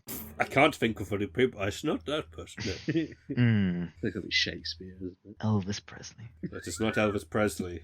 As it turns out, Shakespeare is in fact English. Yes. So your guesses are just real shit when it comes to these specifications. It's got to be said. Yes. Is it very like recent, or is it like an iconic? Like, I don't fucking know. And we get multiple guesses. you're the one with the quote. What do you mean? I've just got the quote in front of me. know. I don't know We what don't have the name. context is. No, I've got the name. He asked, "Is it a recent quote?" I don't know. Would you not know the name? Yeah, I do know the name. Okay, Well, they've been dead for 200 years and no, it's not. Oh, I recent. see. I thought you meant recent, the last 10 years or so. I don't know. It's like when did they it's say a this? spectrum, innit? At least before, I assume, 1970. The dawn of the dinosaur. As Did he in, die then? after 1970, not before. It was said on TV, I assume. He was born then. Turn your wounds into wisdom. Oh, can I? Barack. I don't know if I put my hand up like I'm in class. Like, can I? He's a politician, Sam. Oh, fuck. Yeah, good point. Fuck's sake. Well, at least he's not European. Yeah, at least 1 out of 2 ain't bad. Yeah. Especially when fucking, like, so many of Foley's have just been fucking dog Turn your wounds This into is the wisdom. first fucking quote. Is it by a Well, the singer? popes have all been European. Is it what? By a singer. Is it said by a singer? I don't think Is it she a was song a singer. lyric? Turn She? your hopes into wisdom. Yeah. Marilyn. I feel like you need the help. Monroe. No, it's not Marilyn Monroe. I was going to say Marilyn Manson originally. Maybe not. Oh, no, that's Jesus not right. Christ. Grace Kelly. No. You've run out of guesses. We've got one more guess. Yay! What, me? Yeah. R. Kelly. Jesus Christ. Oh my god. No. Oh my god. Okay, that was- sounds like it was a bad guess. It was not Mega Nonce R. Kelly. Oh. Well solidified. Then you got P. Diddy underneath. Just Jesus Christ. Fucking Oh yeah, hell. that guy. Yeah. Oh yeah. I was not expecting. They call it. Oh, he's called the Pied Piper of R&B. I guess because he used to lure children with his songs. Fucking hell, that's amazing. It's how he said it. No nonsense. He's like, I don't know. I get it. No, it was Oprah Winfrey. Oh, Oh shit. fuck you! My God, like the worst person. So that was kind of recent then, technically. So- Yeah. Okay, the second quote is, "Not all those that wander are lost." That's Tolkien. Okay, done. Easy. Next one. Yay. The third quote is, it's, "I'll be back." I was supposed to go. Yeah, there we go. You got The one each, and you're both T1000. completely fucked up the first round. Yeah. Jesus Christ. No, that wasn't him. Is it R. Kelly? I don't know. But No, technically- it wasn't. I was almost got Marilyn Manson and then R. Kelly. You're flipping across the morality spectrum of just hellish people. My God. Yeah. Okay, let's spin the wheel again, Yeah. because Jesus Christ, I think we need it. Okay, Hmm. interesting. Both of you, I want you to. I don't want you to provide any context to this when I give it to you. I'm gonna give my one and Right. say, pick a film you love. You've got to replace one of the leads of that movie with another actor. I'm gonna say The Good, the Bad, and the Ugly, and I'm gonna replace Clint Eastwood. Oh, Just you any replaced- other actor, not specified. You don't have to specify the other actor. I do have another actor. I think Charles Bronson would have done a better job than Clint Eastwood. But that's just because I think Charles Bronson's got 2 more emotions than Clint Eastwood did. Okay. Which is not much. It means he's got 4 emotions. But that's better than 2. Which I think he literally reported of saying he has a hat or he does not. That is a genuine quote, I think, about his acting performance. Very simple, to the point. Yeah. Yes. Go on, Foley. Pick a film you love, and you've got to replace one of the actors in it, and you've got to specify the actor. So Okay. we're trying to make it better, are we? Yes. Okay. Actually improving it. Okay, you got 5 seconds to pick a film you love. 5, Yeah. 4, Okay, the 3. thing. Yep, just who you replacing. I'm going to place You're Charles. going to replace that dog from the beginning. You replaced him with a Oh, I fucking should have border done that. That'd be Yeah. fucking amazing. Because the thing I got in mind, don't know why, Yep. I want to put Kermit the Nope. Frog in it. But as soon as Sam said the dog, imagine this Kermit the Frog Norwegians getting in a shot. helicopter chasing down the Kermit the Frog. Hey man, I'm just trying to enjoy the snow. I was thinking of just how funny it would be if it was like, I'd rather not spend the rest of this winter tied to this fucking couch. Which would be easy in a film because his hands are in the back of the couch. Yeah. Just imagine that though, like the thing's attacking, everyone's going, and you got to kill the frog going, oh my god, I don't know what to do. Get the flamethrower. McCready. Yeah. Go, Sam, you'll go pick a film you love. 5, 4, All right. Fight 3, Downfall. 2. Yep. Oh, my fucking replace God. replace Hitler with Rowan Atkinson. Wait, what? Specifically in his Mr. Bean moment. Okay, I'll allow it. Do you know what's really funny? Literally on the wheel, I've got a fucking thing that says, Sam, don't mention the war. Don't mention the war. Yeah, well, it has to be done. Jesus Christ. Well, I think that was a short enough one. What do you think there? Yeah. Okay, I enjoyed that. That was Apart fun. from that first quote, that's quite a while. Yes. I love that R. Kelly quote. Love it. Fuck me. So bad. In that case, I believe it's time for the segue into Sam's game. It was a cold, dark night that I found myself face to face with the game store page. Not even one time had I considered looking for something so vile, so utterly repugnant, so freakish. But after staring into the void, it'll stare right back at you. Makes you understand things in a different way. See things under what they are. After someone tries to make you his bitch, the company rises from the ashes like a phoenix, making one of the best goddamn immersive sims in history. So where do you go from there? The only way to go is up. Beyond the sky, beyond the confines of our world. A universe of possibilities. But of all things, to wind up on a desktop screen, on a Steam page, blaring at a soulless face, it has to wind up on mine. Of course, they went bust soon after, but what do I know? I'm just a guy trying to make a living in this miserable world. Play it again, Sam. Yeah. So, the game I played was Anachronox. Yes. It is Yes. released in Yes. 2001 for the PC. And solely for that, as far as I'm aware. I didn't actually recheck, but yeah. So, right, what happens with this game is you launch it first of all, right? As you do. We fucking And go. of course, the resolution, it just freaks the fuck out. And that is unexpected because it's from 2001, right? So it's Space Odyssey. launched it, everything goes black, whatever. It like shoves everything around, blah blah blah. Fine, I'll go change it, right? And also, whoa, my mouse sensitivity is it's so high. So I go into the settings, right? Mouse sensitivity. There's two different sliders for it for different things. Both of them are already at like I don't know 2% on the slider, and because it's so high, it's like extremely difficult to change it a tiny amount. I get it down to about 1% probably, and it's still excessively high, like so high. And then, like I'm just using like the tips of my fingers to make adjustments to my mouse because it's so high. But fine, I'll leave that for now. So I go to the display option and I go to change the resolution to make it a bit less fucked up. And oh, there's two. That's two the number resolution options that you can pick from. Can you Nice. guess what they might be? Yeah. 640, 480. 480. Yeah. Interesting guess. It's interesting. Well, you're wrong. The options are low and high. Amazing. Yes. It's just like, oh, what does that mean? Okay. Right. I'll try switching it to high then. Nothing happens. Right. It's okay. Okay. I got a notification. It says doesn't apply to exit options. Okay. Okay. I've got the other menu stuff on the left side, right, and then the options pane on the right. Yeah. I'll click on something else on the left, so that closes the options down. It's now got like I don't know, launch game, load game, blah blah blah stuff up there. Okay, the resolution hasn't changed still. Okay, what the fuck?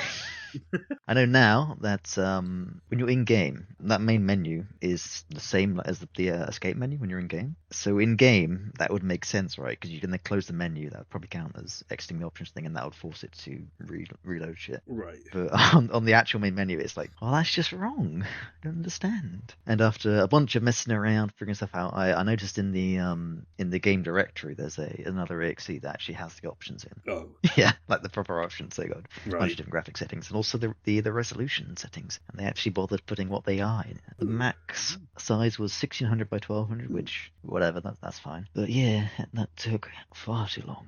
Very unpleasant. So I launched the game again, launched the campaign. I picked normal difficulty because the options were like I don't know, piss easy, normal, and excessive. Specifically set Send piss into that. easy, yeah. I think it's like impossible or something. Oh, they're lovely. Yeah, alright, so we're in sort of the camera, right? It's panning around space, meaning like, up there, that sort of space. And there's ethereal sci-fi sort of droning music playing, and that's the music for like most of the game. It sounds like the same. But no, so the intro cutscene, right? It's pretty neat. You're going through space, you see a space station. It's like the classic sort of city in a dome with a sort of tapering tail support thing underneath it, right? Yes. And that's in space, and that is Sender Station, which you'll probably hear later. And near that is a much bigger sort of alien-looking hollow planet, right? Which has spikes, conical spikes on it, and those are occasionally pulsing with energy, and a ship will get fired out of it into the distance. Pretty neat. So that's like the hyperspace technology type thing. The camera then sort of latches onto a ship and follows it as it approaches the big old space alien bullship, and it sort of zaps inside it, and suddenly you're now in the hollow interior of that, which is all very green. Ooh. And floating somewhere in there is another little space station thing. I think this one's actually like a moon or a planet, which is covered in city. Ooh. So we fly on into that. This one is called Anachronox, which you may recognize as It's being the a game by the same developer as Deus Ex. Isn't that pretty neat? Yes, I Yeah, mentioned that that's earlier. Right. Indirectly. Cool back. Yeah. Yeah. It's kind of strange as you like zooming into it. Some of the city blocks in like a row like rotate around it like it's a Rubik's cube or something. So the city's just deciding to rearrange itself every now and then. It's very Damn. strange. Okay. That's kind of cool. It is, but like, why? Confused. What's the fucking point? So you're zooming in. It does this cool stuff where it's like, there's no up in space. So actually, we're following this little ship thing that's flying onto a thingy right here, and it's gonna look left, and there's people walking along the wall. Ooh, because gravity or some shit. I don't know. Oh. And then it like reorients to follow them, and it leads you towards a sign for a bar, which is called Rowdy's Bar, owned by Mr. Rowdy. And Just to be clear, yeah. so this entire place looks like pretty like rough and dark and grimy and all that sort of stuff. And by that I mean the entire city looks like that. Oh, okay. So above the bar is a kind of storage room, got glass windows. It's a bit like a sort of elevated warehouse, I don't know. Oh. And the door, it says, Sly Boots, Private Detective. And inside, our protagonist is currently on the floor being beaten. Yes, very cool. Amazing. Give it Yes. rowdy. Yeah. Sly Boots, right? It looks like a bit like Brendan Fraser, right, from The Mummy, with that hair thing. Nice. He's got like a trench coat, private detective style trench coat thing, and he's got this nice big black eye, presumably recently acquired from the short black suited gentleman. He's got black sunglasses as well, and he's mounted him, and he's thoroughly enjoying pounding him, as they say. Yeah. What an opening. And you can tell that he's enjoying it, right? Because he stops punching him, and his mouth like slowly curves into a smile, and it looks very funny. Oh, is it's it not like... it's like if you get a line right and you just apply like a curved distortion, it's very funny. creepy. Okay. Yeah, and then that guy looks over to the window on the left, and he looks back to Sly, and then they do that sort of thing, right, where Sly's like going no, like shaking his head side to side kind of quickly, and the other guy's like nodding slowly, like and then he throws Sly through the window. Woo. Oh, Yes. Wow. So Sly falls like a couple of stories, right? Lands on his back, like whamp on the ground. Very nice. He he doesn't pass out. I think he seems to take it pretty well, which is quite impressive. And the short guy at the top, he's like, the money boots. Or next time I mix and match. And I quoted that verb to him because I don't know what that means. The last bit. I assume it's a quote, but like a threat rather. But like, What's the quote again? the money, or next time we mix and match. I mix and match. Oh, is it? Maybe I that don't- means he's going to take part of his body. Yeah, as I think that's payment. what it guess, is. Maybe. Yeah, unless Yeah. they talk about like a pick and mix or something. I don't know. I'm gonna rip off your arms and attach them to your leg sockets. I don't know. Yeah, very strange, eh? It would be. Yeah. Don't want to All right, so Boots picks himself up, drags himself to the bar, and has a drink. He's sort of berated by the barkeep, who tells him to get a job. Yeah, Have you tried and working? he tried working. Says the Good barkeep. job, man. Stop Yes. throwing out- yeah, throwing He out- offers him like, they find a key for me or something, and Sly's like, nah, that's not good enough for me, man. I'm a great detective and all that shit. No. And then he summons Fatima, by which I mean a paper airplane, right? Flies up and it's glowing. And inside is a dead woman, and she can project a holograph of What? herself to berate Sly, and she calls him a bum. What? Yes. Okay. So now, after 5.5 minutes of cutscene, Yeah. I have control. Good. Yes. Yeah. The good thing is it didn't feel like a long time as it was happening. It was pretty cool. Ah, okay, that's not too bad. Yeah. So this game, it is in the third person perspective. Ooh. Camera is mouse controlled, which is nice considering it's 2001, so that's not a given. Mm. And the mouse also controls Fatima's paper airplane. It sort of moves around the environment, right? So it functions, as far as I can tell, just like a regular mouse cursor, right? You move it the X and Y on the screen, yada yada. But it's visually presented so that the airplane flies to where you're pointing at. So that if you're pointing in the distance, it'll disappear into the distance to that point. If you're pointing something up close, it'll fly to there. It's really cool. It's really well done. Okay. Yeah. Yep, it's well done. It's very strange to get used to this. Okay, that's kind of cool. Yeah, very strange. So because the mouse controls both the cursor, right, and the rotation, it waits for the cursor to hit the edge of the screen, and then it'll start rotating in that direction. And that makes things slightly awkward, right, because you'll be walking around, which will make the cursor go invisible, and you'll see something you want to interact with by clicking on it. So you'll sort of turn towards it, approach, and center in your screen naturally, because that's what you do. And then you're gonna have to move the cursor over from the side of the screen where it was rotating stuff. Usually you don't know exactly where it is because it was invisible until you stop moving, and then you got to click on the thing in the center, which is fine. Recently playing it, still a bit awkward, but fun. But when I was first playing it, I had the massively high sensitivity, right? So it was really difficult to be precise, and I eventually got fed up, and it was actually making my wrist hurt. Like it was straining my wrist. Yeah. So I set up a DPI switch on my mouse, which is significantly lower than my regular sensitivity. Along with being a cursor, Fatima also, if you click F1, is it F5? One of those. It brings up a nice little menu for it, which has the sort of main quest log and also a data bank. And so the main quest is like tasks with subtasks written by her, and they automatically get updated. So the first stuff is like, do this stuff because I ain't letting you leave Rowdy's without a clue. And it's like, get your camera, get some money, blah blah. And obviously as you find more stuff, it gets added. So there's some lady at the bar who laughed at my swan dive. And she said a friend of hers might be hiring for an exploration job if you want to get a job, you bum. Yeah. But yeah, like everybody in this area just mocks him. It's probably because they know him. It kind of feels like they're trying to say something to the players. I was like, "You playing this? Get a job. Get a job." As far as I can tell, he's had a rather significant fall from grace in terms of being a private eye. He used to be up in the big city, now he's down here in the bricks, which is like the shitty area. Yes, and he's broke and in debt. Sad. But yeah, so the data bank has cool stuff in it. It tells me the name of the city, which is Anachronox. Good to know. It says it's a long-dead alien city planet inside the shell of Sender 1. Ooh. For some reason, they were like, okay, all right, aliens used to live here, right? And we think they probably died, and it's old. So let's call it Anachronism plus Noxious, and shorten that to Anachronox. It's like, okay, I guess we can do that. Sure, buddy. Yeah. You're obviously attached to that name, so whatever. Yeah. And there's a bunch more entries on like stuff like Sender 1, Sender Station, yada yada. But I'm going to spare you from that. Oh, and Fatima gives an entry on herself, which is how I know who and what she is. She says, "Me, I was Boots' personal secretary for a long time, and then I died, and you, to be cruel, had me digitized so I could serve you in the afterlife. Jesus Thanks." Christ. Oh, and yes, you've been mispronouncing my name for years.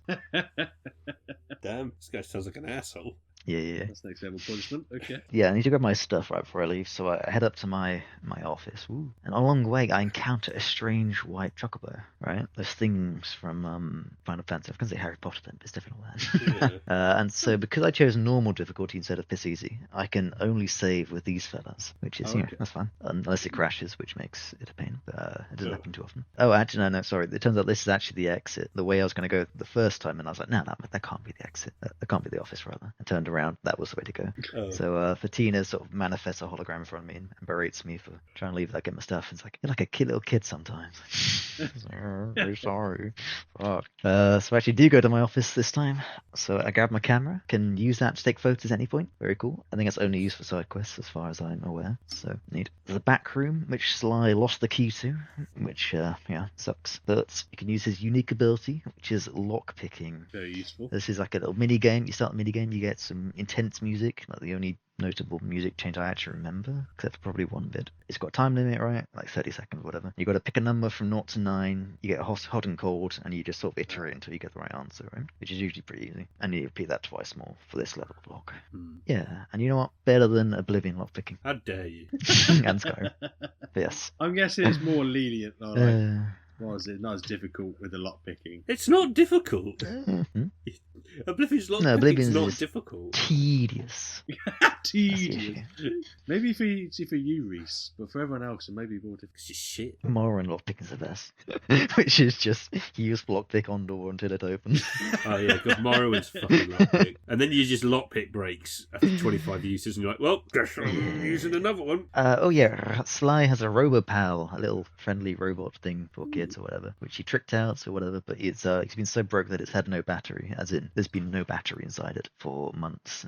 And also he had to sell his games cartridges. Oh no. Pretty sad. Yeah. Oh yeah, on my way out, right, I see some guy, I speak to him, because I spoke to everyone here. And he's like, oh man, I'm down on my luck. I owe money, whatever. I found this Mistech slag.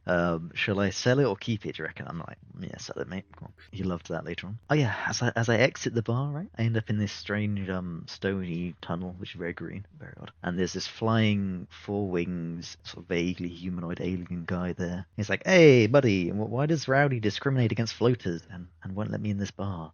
I'm like, I don't know, whatever. He's like, yeah, you should speak to my cousin. He's an informant. He's in this particular place. And in exchange, right, ask Rowdy to let me in. I've never been able to speak to Rowdy and mention this dude. He always just returns the same line or two. So I go down the tunnel, right? Yep. And I'm accosted by a big, burly fellow who I'm 50-50 on if he's an alien or just like a very, very strange-looking human. So we engage in fisticuffs, but with guns and cuffs. But, it seems right, like it's some sort of JRPG style turn-based combat. Yep. But I can't tell at this point because the guy acts first and he just beats Sly down in one hit. So yeah, we'll have to wait and see, I suppose. Yeah. Very brutal. So the burly guy, he says, you said something to my sister. And then he's like aiming for Sly's head, right, with his club, and then Sly's revolver like falls out of his jacket and lands on the floor, and he at the last moment changes aim to that and smashes that instead. It's very strange. I'm not sure why they made that detail. Why didn't they just have him smash it in the first place? Oh. And he refuses to elaborate, and then he leaves. Sad. I wonder if his sister looks exactly like him. Maybe. Because I might have exotic taste, Yeah. as they say. He's got the Shatner in him. But yeah, Fatima's like, yeah, maybe you should brush up on self-defense. Yeah. You dumbass. In brackets. So we head on over to some, like, training martial arts dojo or some shit like that. And do the combat tutorial there. Woo! So the guy gives me a crappy gun, and he's like, yeah, you can have this. Sure, have fun with that. So we've got combat, right? So we've got stats, first of all, 3 stats. We've got might, which is, like, physical power, right? Punching and shit. Yeah. And sly is pretty poor at that. We've got agility, which is the attack speed, which I think means turn speed, actually. Ability to land attacks, and Sly is decent at that. And you've got wisdom, which is like dodging and shit, and Sly is decent at that. So the combat, right, it is JRPG turn-based combat. Yes. It's a bit strange, right? You get a turn meter, which builds up based on your speed. So that's like a round bar that fills up. When it hits full, it means you can do stuff with that character. So you can attack, you can use an item, you can move, you can interact, or you can special. Ooh, and the special is unique to that character. The combat takes place on like a diagonal grid thing, right? If you're a ranged character, it's usually fine. You can just stand there and shoot shit, unless there's somebody directly between you and the thing. If you're melee, you have to move next to them to do it. Yeah. So it's tile or grid based as well as turn based. Yeah. Oh, okay. Yeah. And Sly, obviously, attack, he just shoots shit. And his special is he gets summoner. Fatima. He flies up, blah blah blah, spins around, summons a shield. That's why I got summon mixed in there a minute ago. And that uses this space mana is what I wrote apparently. It just charges up. Yeah, it just charges up. It's not like a He's got resource David that gets Bowie. managed. Like, Right? Spaceman. No. Space mana. Space mana. There actually is more of a space mana later on. Woo. Ooh. After that training, I leveled up. Woo. You don't get to pick anything here. It's just a preset stat increase. Neat. So I head off. Beat up that guy that was defending his sister or whatever it was. Just about. And I progress onwards. This game, right, it likes its cinematic camera movements and area transitions, right? So you'll walk to the mouth of the tunnel and you'll follow as a Sly like walks down it as if it was now horizontal, it's now down, you know what I mean? It curves down, gravity's bullshit. And it like swoops around him and follows him around, or he'll like go into a lift and he'll follow him up and like spin to face shit.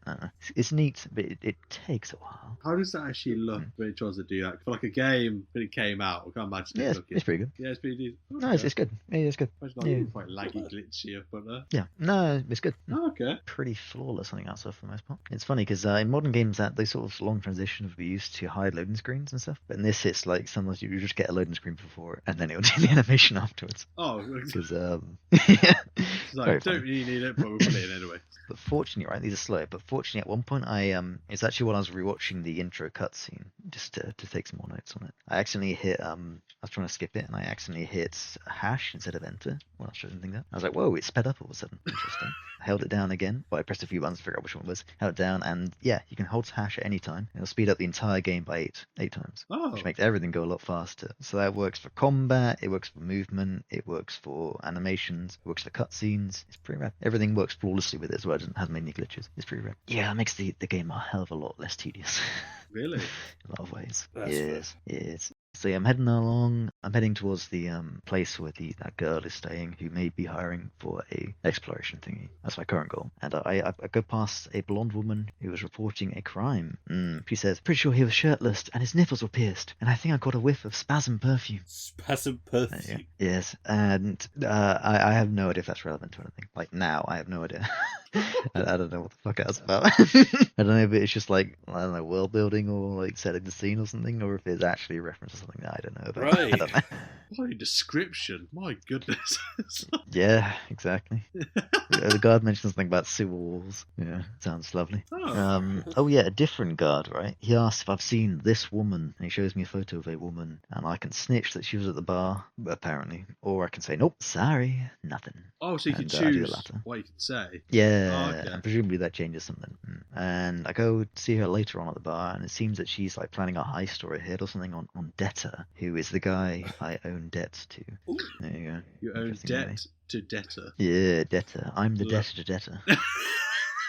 It is. Love it. It is. There you go. Oh dear. Yeah. Anyway, so I follow the signs to Frank's Flop House, which is where the exploration girl's staying. And I get jumped by muggers, right? And I die instantly because I forgot to heal up after that God. fight with that one thug earlier.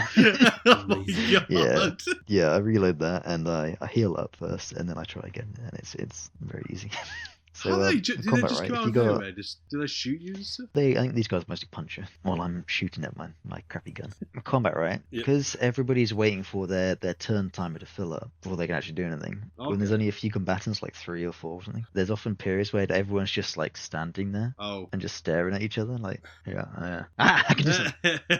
Yeah, it's very strange. And also the animations are very long. Like the Fatima summoning shield thing, I didn't use it all often, but when I did it, it's like goes up, she flies up, she spins around, ooh, she like her face appears like and then she like summons a shield something, and then like a few more seconds pass before you get control back. And like all the animations are not usually that long, but they're long, and it takes a long time. So if you don't know about the speed up key, it takes a long fucking time. Yeah, that's fair. I just want to clarify something. Yeah. If you were not to act, if you didn't do anything when your bar filled up, would the other people still act? Is it like complete? Okay, so it's I think Final Fantasy's got a version. It's semi-real time.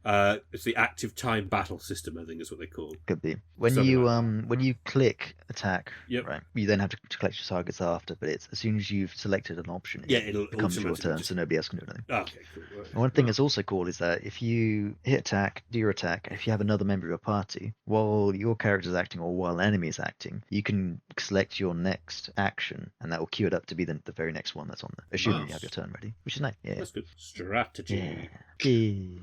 Okay, so I approach the sort of apartments-ish district where the flop house is, and sort of overlooking a big drop, there's a woman saying things like, this would be a great place to kill yourself, huh? Loads of people kill themselves here. Really? The only thing stopping me from killing myself is the new Beatles album coming out. It's like, yeah, okay, sure. No, thank you for see you later. Or maybe not, depending on how it goes. Okay. Don't want to work with you. My notes literally say, okay. Under that. Instant red flag. Yes, I go into the flop house, right? And I'm like, I can either pay a very small amount of money to the guy running it to find out which room she's in, or I can just try finding it myself. So I'm like, all right, fuck you, I'm going to just lockpick random doors, starting with the first one. She's in the first one, very convenient. So I go in, and she's lounging right on her bunk, just on the side, yeah. She's got a lit cigarette and like a bottle of whiskey or some shit in her. And she's missing her left arm and left leg. She's got bloody stumps there, but it's quite the thing to come in to walk into. Okay. Did she do some deal with that guy at the beginning? She better pay up or mix and match. No, I can see why you might say that. Yeah, but no, she's actually pretty well put together considering. Well, not physically, but mentally. Best way to phrase it. Circumstances. Very well put together. Yeah. So she's quite casually, but she's a bit like sardonic about it, She tells Sly the story of what happened. So some old guy, right, hired her to retrieve Mistech from the tunnels somewhere down there. And she went down there and immediately got brutalized by something. Oh dear. Ooh. And because she didn't get the goods, the guy won't pay her. Pretty sad. So yeah, no, she's like, well, sucks for me. And also, he's at this location. And if you want to go there and punch him in the face for me. And Sly, he looks at her and he does like sad eyebrows. When I was like,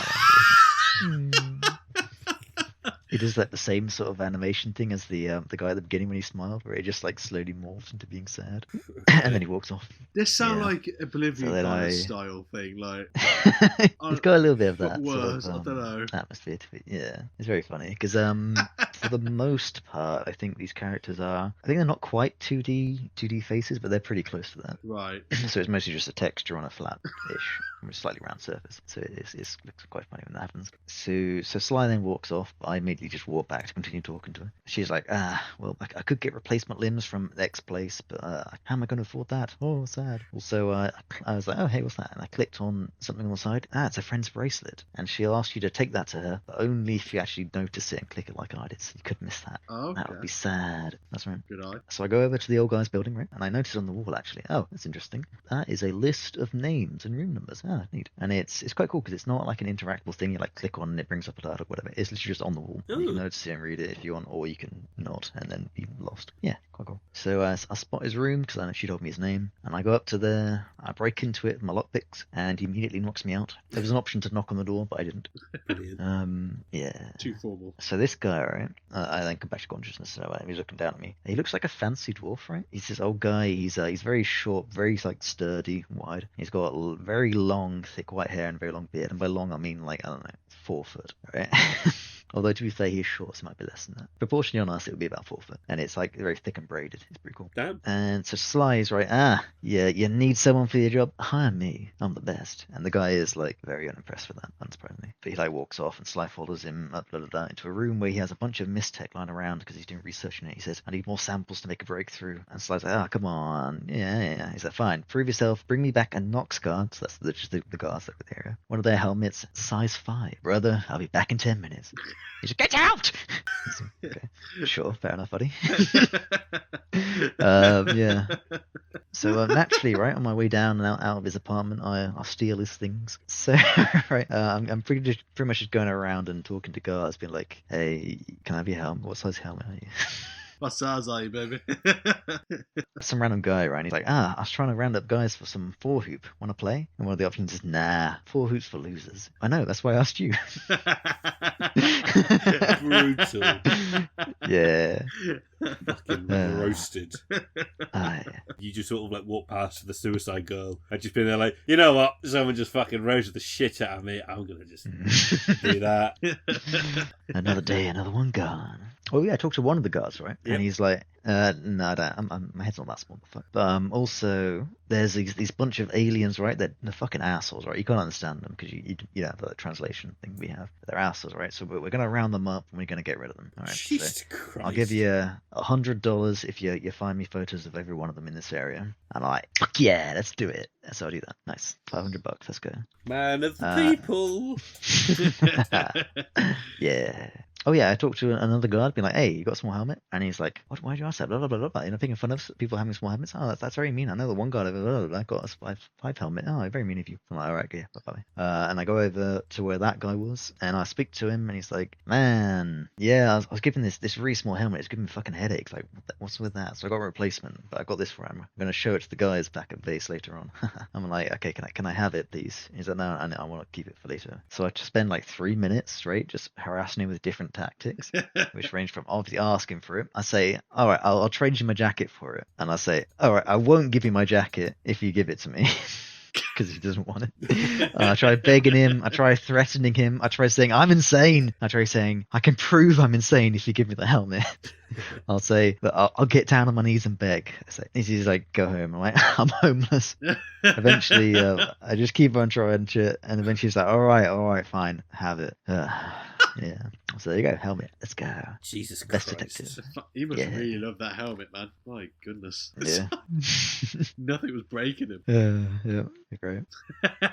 So I head on back to the dwarf and I show him the thing. Like, I got it. There you go. It took a little bit more than 10 minutes probably, but not far. And he's like, yeah, all right, fine, fuck him. And he joins the party. Yay. Party size. Let's go. Oh, and he also he rips out the translator thingy from it and gives that to me to use. So I can understand languages now. Very cool. Ooh, okay. So he's the guy that didn't pay the amputee girl. Did you So go back to I'll him? lead. Yeah, I go back to her. I switch to him. I speak to him. The options are either what are you gonna do? Strangle me with your stumps, or give us some cash. So I refrain from doing that, by which I mean I did it and then reloaded it, and she gets very sad if you do that. So I just did it to try out what happened. But yeah, instead I had him pay her enough, not the full amount, but enough to regrow her limbs. Isn't that neat? Yeah. Oh, and by this point I'd given that thing to her friend, so she's also hanging out with her there now. Yeah. Later on, you can spot him in the medicine place, and she's like, I'm just being prepped to go in to have my first regrowth thingy. Woo.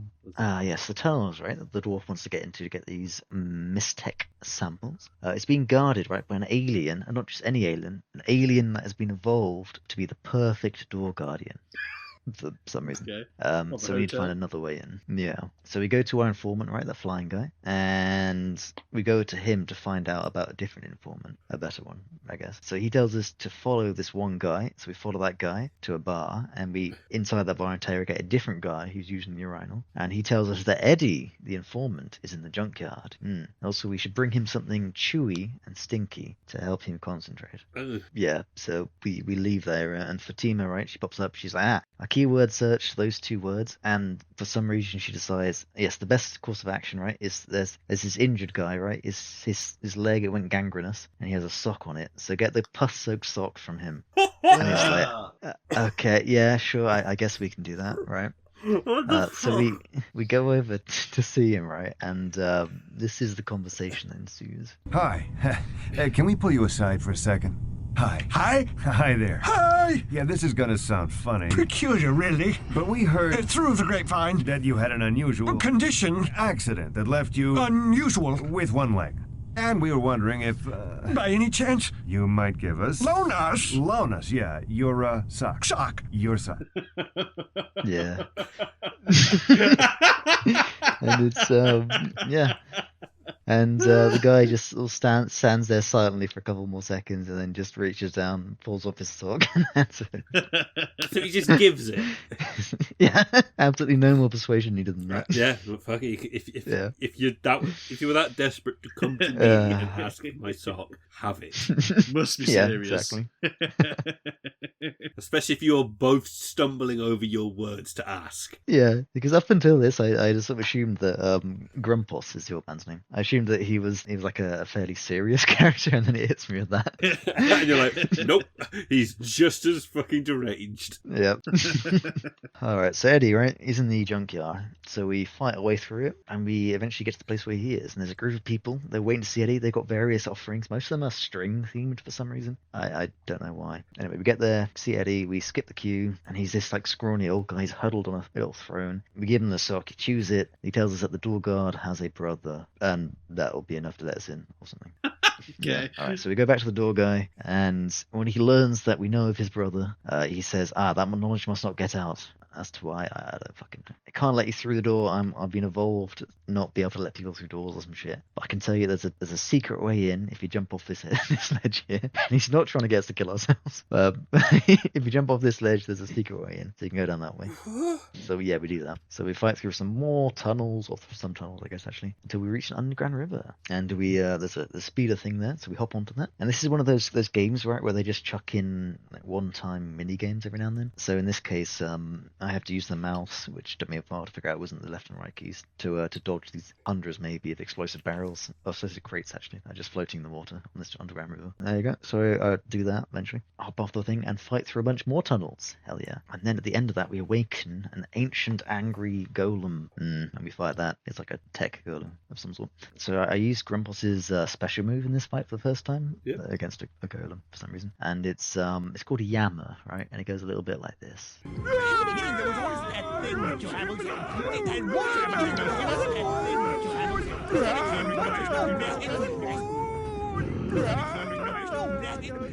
Yeah, there you go. Okay. And that's the animation of that is just him like from different angles, just yammering at you. Yeah, there you go. And that stuns who it's used on, which is understandable. And that works on the golem apparently as well, so that's good to know. Well, if it's effective. So after that golem died, I left the room, and hey, look, there's some Mistech artifact, pretty rare. Let's grab that. And Grumpos is like, fuck yeah, I'm gonna take that to my workshop. Let's go. But then Debtor, the crime lord that Sly owes money to, he appears with some henchmen, including the short guy, and also the flying informant is sort of there in the background, which is presumably how he knew to get here. He knows Sly personally. He's like, yes, I'll let you live. You know why? That's for nostalgia. You remind me of my more humble beginnings. What a twat. Yeah, that's right. So he demands the artifact from Grumpos. Grumpos is like, you'll have to kill me for it. Fortunately, before he gets killed, Sly knocks him out from behind.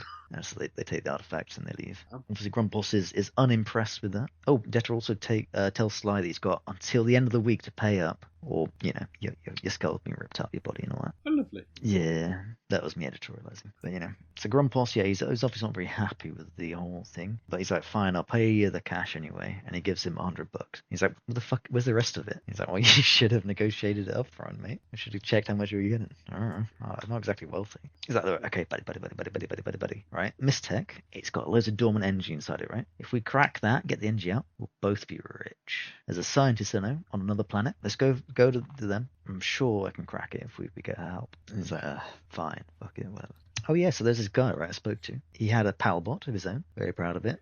He refused to give me its batteries. All right, fine. So I come back later on and it's mysteriously broken, which wasn't actually my doing for once. Wow. Yeah, so he's like, all right, fine, fuck it, you can have the batteries. I'm like, yeah. So I go back to my office and I bring my robot back to life. He's like, what the fuck, man, you left me on the... He speaks very strangely. It's like, he's speaking English, but it's borderline unintelligible sometimes. Oh dear. But, yeah. That was strange. So yeah, he joins the party and Grumpus is like, I'm not paying extra. So Grumpus can use Yammer outside of combat as his special ability, the equivalent of lockpicking for whatchamacallit. And this guy can do hacking, which isn't too surprising. He's like a little R2, effectively. But yeah, so to get to Sunder 3, the planet we want to go to the scientists on, we have to go via Sender Station, which is that station we saw at the very beginning, the one with the dome. And to get there, right, we need a ticket, but there's this guy blocking the ticket machine, and he's refusing to move, right? He's like, I need to get the right timing because these tickets are fluctuating in price. So I unleash Grumpus's Yammer on him. So this is also a mini game, like lockpicking. You have to manage Grumpus's breathing while he unleashes his tirade, is what the tip said. So you get boom, his lungs either side, and you gotta, when one of them flashes red, you gotta tap the arrow key for that until it stops, and then build up the gauge enough so it hits maximum. It's just yeah.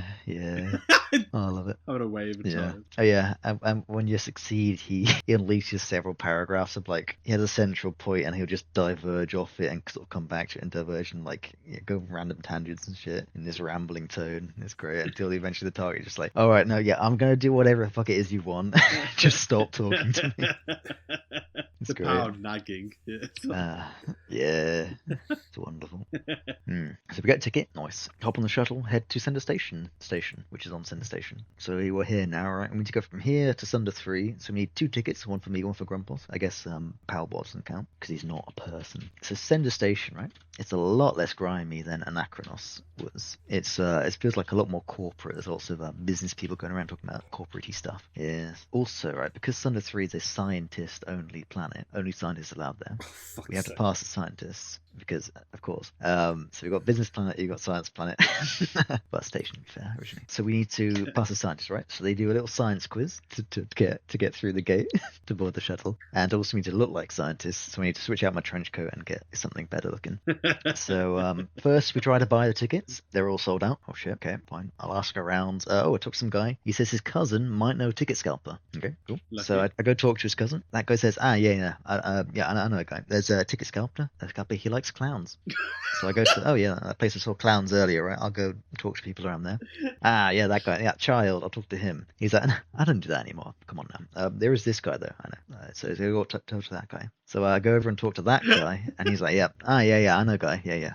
I can get his tickets for you. There's a guy in the tunnels under this part of the station. So go talk to him. So it's chain of talking from person to person. Oh, I don't do that anymore. You talk to the first guy. Yeah, fortunately it wasn't like that in this case. I think so. I'd be fuming if that was It's like more of it. That's a Bard's Tale style. Yeah, it's not quite there. Yeah. So I go down to the tunnels. I fight my way through a bunch of tunnel snakes and random other insect things, whatever. And by tunnel snakes, I meant like actual snakes, not the gang. I didn't think you meant the gang. Well, maybe should have. Well, maybe I will. So, Why are you fighting a bunch right. of Fallout people in this game? Come on, man, what's wrong with you? Why don't you crawl out the Fallout? Don't just fucking stand there doing nothing. No, Ed. This Anyway, is an audio-based format, you fuck. Right, so I finally go in the tunnels. He has 1 ticket, that's half of 1 but yeah, sure, I'll take it. Thanks, buddy. Nice scalping. I need 1 more ticket still. So I go to the museum just because I'm exploring places. It's like, okay, cool. The opening hours are 10 till 8. And it's closed on Sundays. Okay, that's good to know. There's a vent in a side room. If I interact with it as a robot, he's like, oh, I could fit in there. Not during opening hours. Thing is, right, I don't know what time it is. I don't know how to change the time. Or It's an device you've got. or what day it is or anything. So I never did anything with that. Fucking hell. So yeah. Oh, there's also a guy, right? He gives us a prism. He's like, hey, I found this prism. And Grumpus is like, oh, I'll have that. And then he prays with it and he learns Heal Field, which is an AoE healing spell. It's very good. So, You learned it from a prism? Yeah, prism. It works with his religion. And to be fair, the prism didn't give it to him. His religion did. Losing my prism. Losing my prism. Oh, also, right, well, I run into a guy at the sort of dystopian pod hotel, right, where it's just pods set in the wall. You pay a couple of quid for it, or whatever. I'm pretty sure that and is there now. That's a thing in some places in Yeah. Japan. Is it? Yeah. Yeah. Yeah. It's in Deus Ex. Human Revolution. In Hong Kong. James Hong. Yes. James Hong Kong. Hey, I got a pod system here. Anyway, there's a guy there standing there, and he's like, "Hey, check it out! I got this ticket. Now, this is what I call pod racing." He didn't want to give it to us because it's his. So you know what that means? It's yammering time. It's Oh, no. So yeah, Grumboss talks his ear off about his promiscuous sister. Specifically talking about his or her very temporary Bromulan boyfriend who introduced his family. It was short-lived romance, or Yeah. whatever, tryst, I guess. But it introduced his family to a love for a very specific wave of Bromulan cinema, and he goes into lots of detail about that and the specific director and stuff like that. Oh my god. And he's like, "Yeah, I'm going to give this ticket. Just leave me alone." There we go. That's both tickets. Nice. Oh yeah, it's like an automated shop, right? A vendor mart, I think it might be called. And I get Robot Pal to hack that, and it gives me lab coats. Neat. That's that done. And also he hacked the science museum while we were there. That gave me ultimate science knowledge, or him ultimate science knowledge. So yeah, sure, that's what we need. So we go through the station, we get through the gate, we get to the science test. Obviously I'm wearing a lab coat now, very cool. Grumpos, you can just casually pass the random gobbledygook science test they give him, because he's apparently smart. He's like, "Oh yeah, I wrote an article on that." Yeah, and gets through. And then when Sly comes out, Robopal's like, "Hey," he's like, yeah, so my friend here, he's from Awuga, and he can't speak any of those 15 languages that you can speak because you're apparently very smart. So he's like, "I'll translate for him." So then he asks the question, and then you just like pick random gibberish from the dialogue options, and he translates that into the actual answer for it. Very cool. And he goes like, "They know their science on Awuga. You may proceed." Very snobbish. It is. So we land on Sunder 3 at the spaceport. It's pretty much an airport, right? You got scientists on it, waiting for luggage, waiting for flights. You got a guy who's there like, well, I mean, everybody else's luggage came around the carousel. Mine's gonna come around at some point, right? Right. There's a scientist who's like, that girl over there, she keeps looking at me. Do you think I should go talk to her? And I'm like, yeah, go for it, buddy. And he walked over, says something, and then just runs off, terrified, like heartbroken, whatever. I go over and speak to her. She's like, "That's very strange. That guy walked over and asked if I had the directions or whatever, and I said no, and he ran off crying. Very strange." There's lots of funny interaction and stuff with random people on around. It's cool. It's like these two people at dinner. He's like, that's lovely, darling. And the guy's like, "Man, this is such a nice moment. It's a shame. It's kind of difficult to ignore this guy looking over my shoulder. I just wish he'd leave." You could be like, keep on clicking. Let's keep on. I'm just going to try and ignore him. Don't let him ruin the road. He's just facing away from the entire time. It's great. The area 1, right, of this planet is actually right next to the spaceport, which is convenient. It's sectioned off area for heretic scientists. So there you go. Naturally, that's who we want to speak to. So that area in the spaceport is blocked off by there's laser gate, which is powered by 3 different lasers. So for each of those, we need to find out the low power frequency, and we need to get key cards, which block the lasers. Some dude here just gave me complimentary playing cards, and when I tried those in it, they worked. So that's the key card scratched off. Very convenient. Amazing. Yeah. So the frequencies, there's 3 guards around. Each of those have a frequency. One of them, I hack a vending robot for him that like took his money but didn't give the thing. Very cool. He gives me the frequency. He's like, well, whatever. You're not gonna be able to do anything with it without the other 2. The second one, I yammer into giving it to me. As always. Yeah. And the third one, right? He's like, "No, fuck you. I'm not on duty yet. I'm having my coffee and I'm chatting with people." I'm like, "Okay, I'm just gonna lock pick your briefcase, which is next to your elbow on the table." So I do that, just right next to him. And I get into it, look and think, nice. And the scientist is talking. He's like, "Oh yeah, that guy just is messing with your stuff." He's like, "What? Get that out of here." So yeah, I got the frequency. Yep, see you, buddy. Oh yeah. And the guard blocking the laser gate, I talked to him and he's like, blah blah blah. I just want a friend and all that. Like, okay, I'll be a friend if you let me through the gate. No, I can't do that. Yeah. So okay, well, how would I go about sabotaging this? And he explains just like in detail to every question I ask about how I do it. It's very funny. That's how I know exactly how to do it. And then when I got him shut off, he's standing there. He's like, "I'm gonna let you go, even though, because that's what you do when you love someone," or some shit. I don't know. It's very strange. I'm going along. You've got travelators. Very cool. And I spot a scientist. He's actually off the edge of this sort of elevator walkway on this cliff, and he's floating there. He's like, "Ooh," and he's like, "Aha! Behold, I've invented anti-gravity boots accidentally. Very cool. You want to try it? Sucks for you. I'm gonna elevate now. Bye bye." And then he just fucking flies off uncontrollably, impacts a distant skyscraper, and then just falls. Yeah, well, yeah, close enough. Yeah. All right, God. on with the show, I suppose. Oh, well, see you in a bit. Step too far, I think. So we head on into the facility for the heretics, and we ask the receptionist to take us to this scientist we're here for. She tries ringing her. She's like, no answer. I guess she disconnected the thing or whatever. So I'll take it there instead. I said, oh, okay, that's a lot more straightforward than I expected. I had to do 20 different thousand pieces of busy work first. Very cool. She goes along to the thing. She very helpfully sort of stops before every door that she needs to put a key code in, and it's like, you ready? Okay, cool. And she types it in, and those very helpfully pop up at the top of the screen which color they are. Yeah, very cool. Yeah, she does that for each door along the route, of which there are 4. Remember that. There's 4 of them. You don't need to remember that. It's not relevant. Oh, for fuck's sake. Don't have to. The scientist we're here to see, which is Roboman. She is pretty much Morpheus, but a woman wearing a green coat. She's even got the round glasses he wears. It's pretty rad. We arrive right just in time for a Mistech experiment of hers to fail. Yep.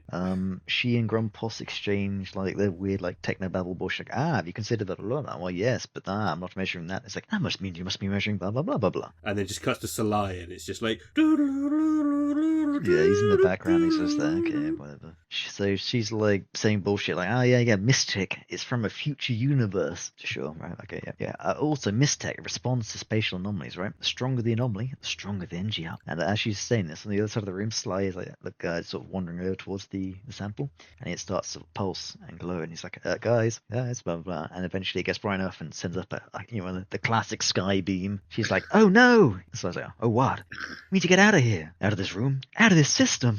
He's like, oh, that sounds big. Shit. Oh my god. And it cuts from the so that was that with actual voice acting, which is every now and then. It cuts to very abruptly to her speaking with just the regular dialogue boxes like it normally is. She's like, we've got about 8 minutes. We can fly for my private shuttle, but yeah, go ahead and warm it up and I'll catch up with you. Right, we do that. There's an 8-minute timer. There's actually an 8-minute timer, which is nice. It's not just you're on a time limit, have fun screwing around for 20 hours. But yeah, we speed run back through some tunnels, through all those locked gates actually first, which we needed the codes for. And obviously I think you'd have to be an actual moron not to realize you're gonna need to remember those, seeing how prominently they show them up, which is why I felt no, obviously I remember. No. Oh yeah, I warned the receptionist on the way past. I'm like, Darl, you need to get out of here. She's like, oh, don't worry, I get out a lot on the weekends. I mean, so I continue my way. You tried. You tried. Yeah. But yeah, I make it with like 3 minutes to spare. So it's a shame. I could have chatted to a lot more people because some of them had some interesting things to say. Yeah. Everyone's like, what's that rumbling all about? Yeah, so I get onto the ship. We go onto the ship. Me, Grumpos, and Halbot get in as well. Makes like, where is she? It cuts to her. She's like standing near where that guy actually flew off into the distance and died. Where he flew from, that is. She's looking at the device and going, "Oh my god!" Instead of getting to safety. So cuts back to us and like, we'll give her 1 minute. And then unfortunately, right, she's on the way. She gets into the spaceport and she has a run in. And there's this you can't see most of him, but it's like this 8-9 foot tall weirdo wearing dark armor, like staring down at her. Damn. So yeah, that's a shame. But yeah, fortunately she just kind of just ignores him, goes past him, and gets to the ship. Amazing. Like, excuse me, sorry.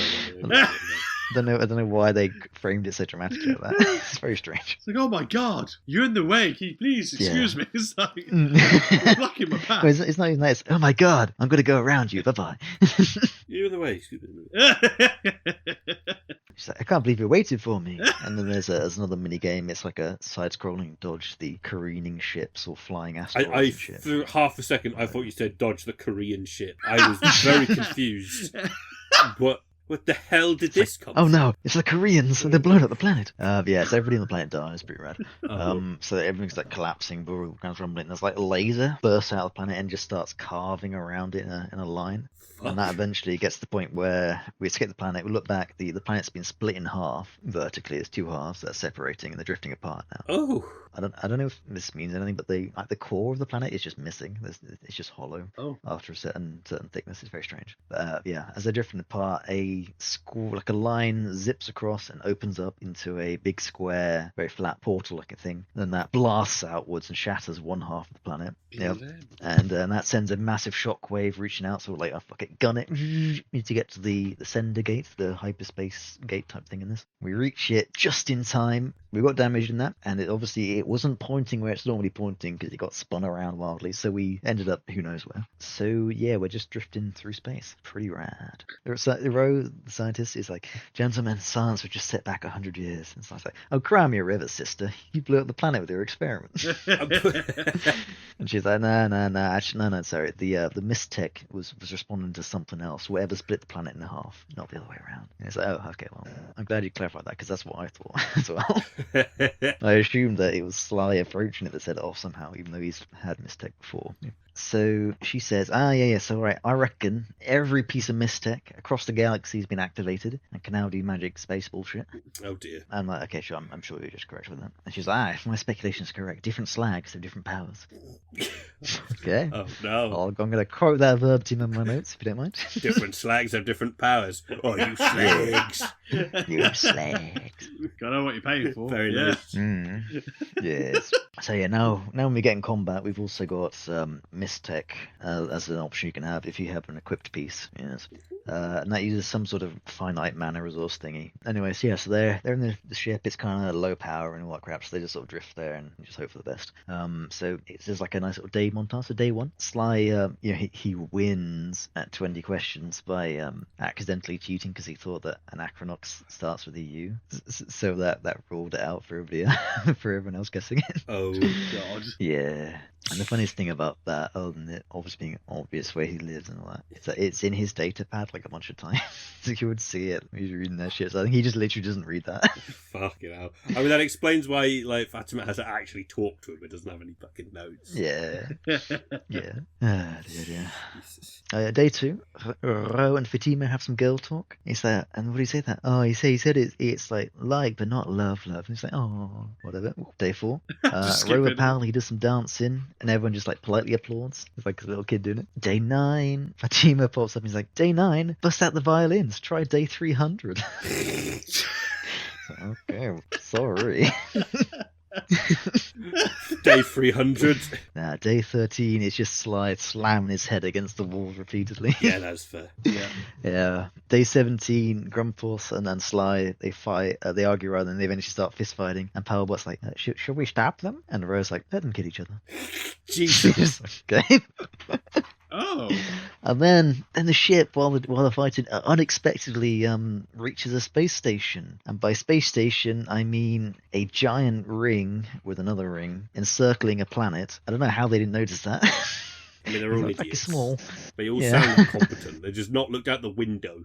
Yeah. All looked at the Very scanners. strange. Oh, has that been there the whole time? It's like, oh, look, this planet we're right in front of. So this is an alien station above an alien planet, which is collectively called Democritus. Democritus. And yes, that's right.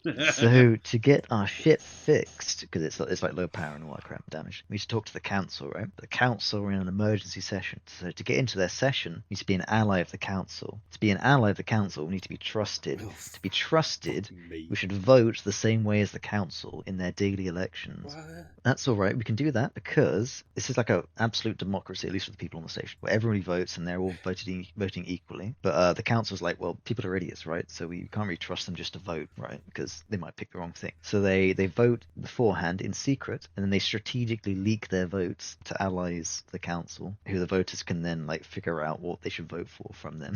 Because they have the daily votes and everything. They're really, really into shit it. show. They love their voting. The guy, like, it's like a bureaucrat or whatever, near the voting info thingy. He's like, I hope you understand that if you don't vote in today's elections, we're allowed to kill you. Okay. Honestly. Right, sure. Voting. Okay. Honestly, that would solve a lot of Yes. problems we have, realistically.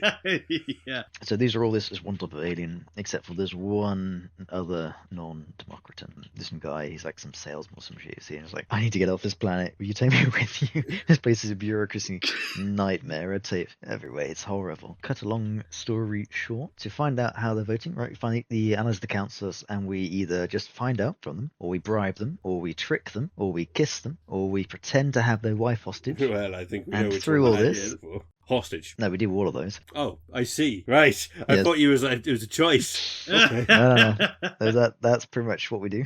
Right. Yeah, through that we find out the stuff. Nice and cool. One of them is we read a poster, which it's interesting. It questions whether cyclical vomit torture is a humane method of execution. What? I Okay. guess no.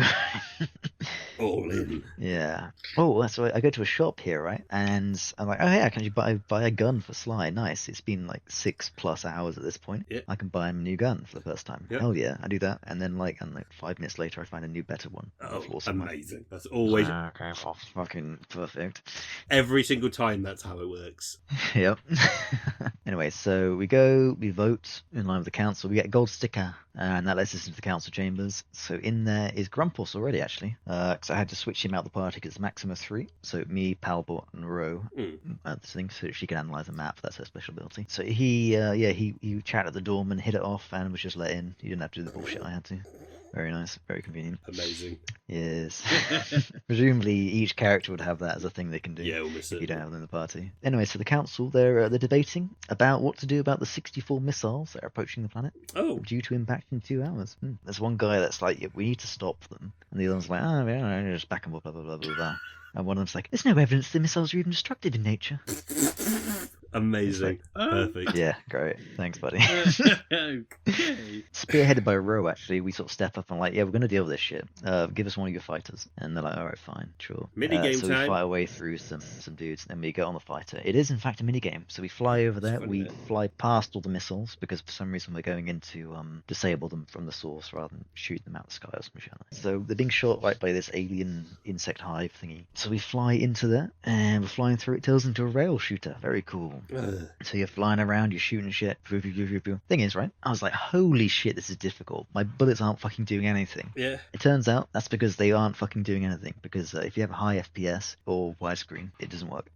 So yeah, that makes sense. Yeah. Fortunately, with these mini games, if you fail them, you can just choose to either retry it or just skip it. So Oh, you can just. yeah, Okay. I was actually able to progress. Yeah. Otherwise, it would have been bad. Yeah. We land in the place, in the hive, and we heading out. So I was like, oh, there's a door there. Let's go approach that. And we go up to it. It's got a couple of bugs in it. It's like I was leading our slide. So I was like, Anna, hang on. Grumpus, you should go first. You can sort them out away with a star. So I switched to Grumpus, and he's like, no, Raw should throw some fire at them. That's her. That's something she can do. I switched to her, and she's just like, nah, let's just go the other way. Don't risk it. So, all right, that is now a locked door. Good to know. Cool. So we go through the hive, we fight our way through it. There's like coloured fires that we have to interact with and kill shit from, which I assume are supposed to, in some way, like be pheromones or something. I mean, we need to get all those to unlock the Queen's chamber, and the Queen is apparently immune to harm, according to some guy that's stuck in a wall. Oh, and actually dead. stuck in a wall. Yes. Proper alien Like, vibe, I assume. Yeah. Yeah, exactly. Yeah. Right. So we enter it. I didn't recognize it until afterwards, but this terrifying, big, ugly, skull-faced bug queen. She has big old titties. Makes sense. So there you go. Oh, look. But yeah. So yeah, I just spam Mistech. Yeah. Ro has this really nice ability to just nuke the entire board with a moderately short cooldown, which is nice. And Grumpus has his AoE heal, which has a long cooldown. But yeah. So I just nuke shit while spamming Mistech with everybody else. I mean, that's probably fine, right? Yeah. So there you go. We're done. Woo! We deactivated the missiles.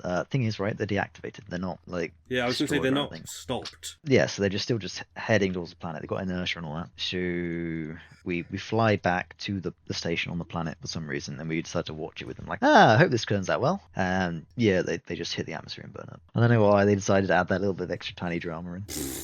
Comedy, I guess. Sure. Yeah. We were celebrated. They have like a small little party for us, and they're like bickering about how they probably should celebrate us for Right. saving the planet and stuff. So we just like, all right, we're off. Like, just slip out. And we leave. There you go. Nice. So it cuts to sometime later, whatever. We're back on Sender Station now, and Sly is trying to get drunk in a bar. He's got Ro on one side saying, "You can't just walk away. Somebody out there has the power to split planets in half." On the other side, you got Grumpus saying, "You quitter. So what if somebody activated it behind our backs? Until we figure out how to properly use Mistech NG shit, we can still make a fortune." And Talbot is bothering him about a time he killed some robots or some shit, because Talbot's apparently ascension now. Yeah. Oh, okay. And he's just like, maybe we could do that, maybe we don't. It's like, maybe me drink in peace. And then the door flies open. He looks behind him, he's like, you gotta be kidding me. Is it Detta? And now the fifth, it's not Detta, the fifth member of the party Yep. walks in. Yeah. Can you guess who it is? They've been mentioned before. We've met them before. Oh, is it the one who's got the body part? No, unfortunately. Is it the big ugly guy? That No. No, it's not. Is it the dark guy that you awkwardly walked past? No, it's not. Oh. That'd be neat. I'll tell you, it is the planet Democritus. Oh, fuck's sake. They shrunk it down. And the actual planet is here. They shrunk it down, they followed us, and they're like, we'll join you on your journey. It's the least we can do for saving us. Okay, pause that. I need a fucking toilet. I can't deal with this shit. Oh, fuck. Jesus Christ. Yes. Fucking Oh, I got a picture of that as stupid. well. This is not me at talking to all. somebody as Democritus. What the? So they shrunk. So the planet is just shrunk. Yeah, they just shrunk the planet down. How? Why? What? They've just got advanced technologies. Problem is they're paralysed by bureaucracy. I never actually used them in combat. It's a shame. I wonder what they do. Yeah, how do you use a planet in combat? I don't know. Do you think they'd fire missiles or something? Like, I don't know. I mean, Royce is gone. Yeah. just a planet just being shrunk. Has he got eye? Oh yeah, he's got almost. They're like satellite dishes that conveniently look like eyes. Oh, that's amazing. I don't know if you can see, but there's little moons and asteroids and shit orbiting it. It's actually really There cool you go, detail, actually. Yeah. It's oddly satisfying to watch, like, to see it rotate. So we got Democritus. Yes. Fucking stupid. Normal things. So so immediately I kick out Ro from the current party so I can fit Democritus in. I mean, honestly, fair. Yeah. yes. Right, so Ro wants to gather up some gizmos to make some shit, to do science things with, sure. Grumpos wants to go to the planet Hephaestus to conduct some cultists or whatever from his religion. And these are kind of presented like as if you have to choose between them, but I don't think you do. Is it just already chosen? I think you just do them both. I went to I tried to go into one of the hotels with the planet in tow, with Democritus. The receptionist was like, so we don't allow major planetoids in our hotel, sir. You understand. Insurance issues. Jesus Christ. Yeah. So for the most part, right, this is the station we were on before, right? So that's the sender station. Yeah. And it's been weeks canonically since we were last here.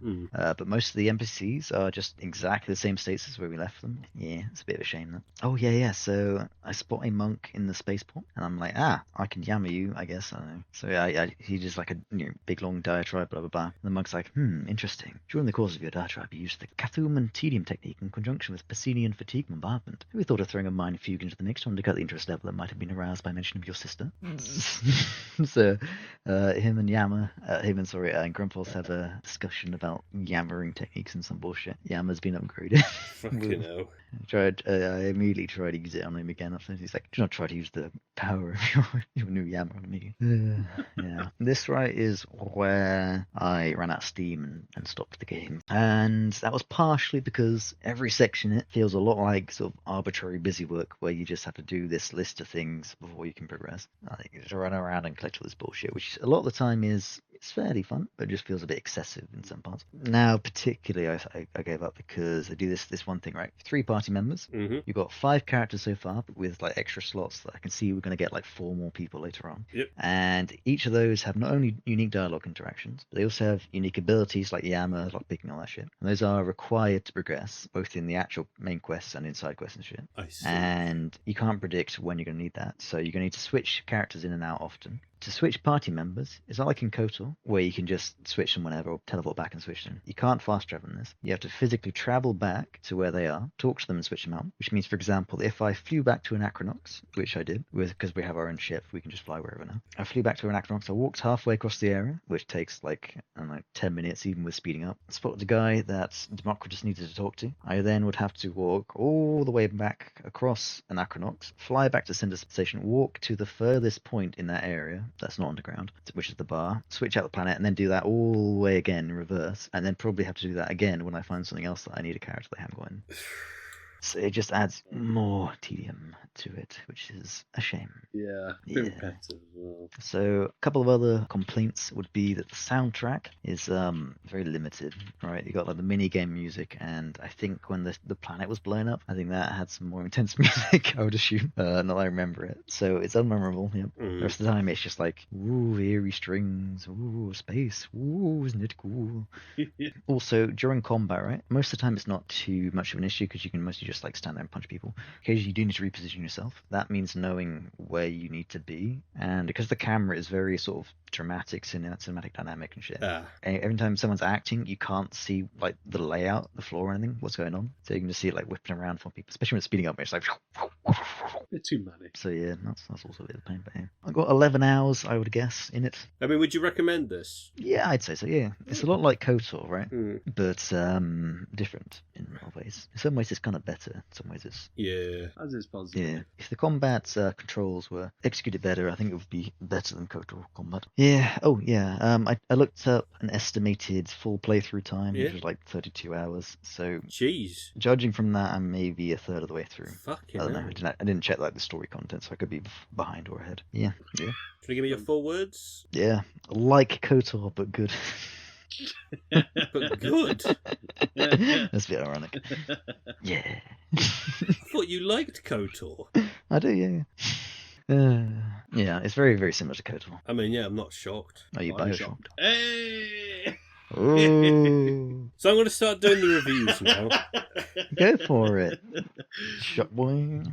Cool. Let's start with Tango and Cash. This one is a 4-star review by It's Chan, you know, which says, Okay. Buddy Cop, Prison Break, Monster Truck Racing, Cross-dressing, miniguns on an RV, hand grenade to the bollocks, real 80s goodness. Next one is a review by Cloud, which is a 3.5 star, which is, what a way to bring in the new year with this incredible trash. There we go. It's another 3.5 star by Breakfast Fury. This obscure film that plays out like a Kurt Russell, Sylvester Stallone AU fanfic has it all. Stupid quips every 5 seconds, unnecessary shower scene, cross-dressing, jealousy, gay subtext, Tango, and the line, did you bump uglies with my sister? Fun movie. Wow. I forgot that's what he said. There's another review here by The Lone Hot Dog, which is a 3.5 star review. The biggest steaming pile of garbage that makes you shout, hell yeah, every 2 seconds. Nice. We're moving from Letterboxd over to Rotten Tomatoes. These reviews, I haven't got a names for these ones, which is 1 star, which says, skip it, even if you are Stallone's fan. You wouldn't like to unfan him. Oof. You wouldn't like to unfan him. This is a 3-star Wait, review. is that because it's the one film where he speaks legibly? Apparently. Yeah. I've got a 3-star review here, which says, the kind of film that you can turn your brain off and... Often. Yeah, nice. That makes sense. Final review for Tango and Cash. 0.5 star. Ooh.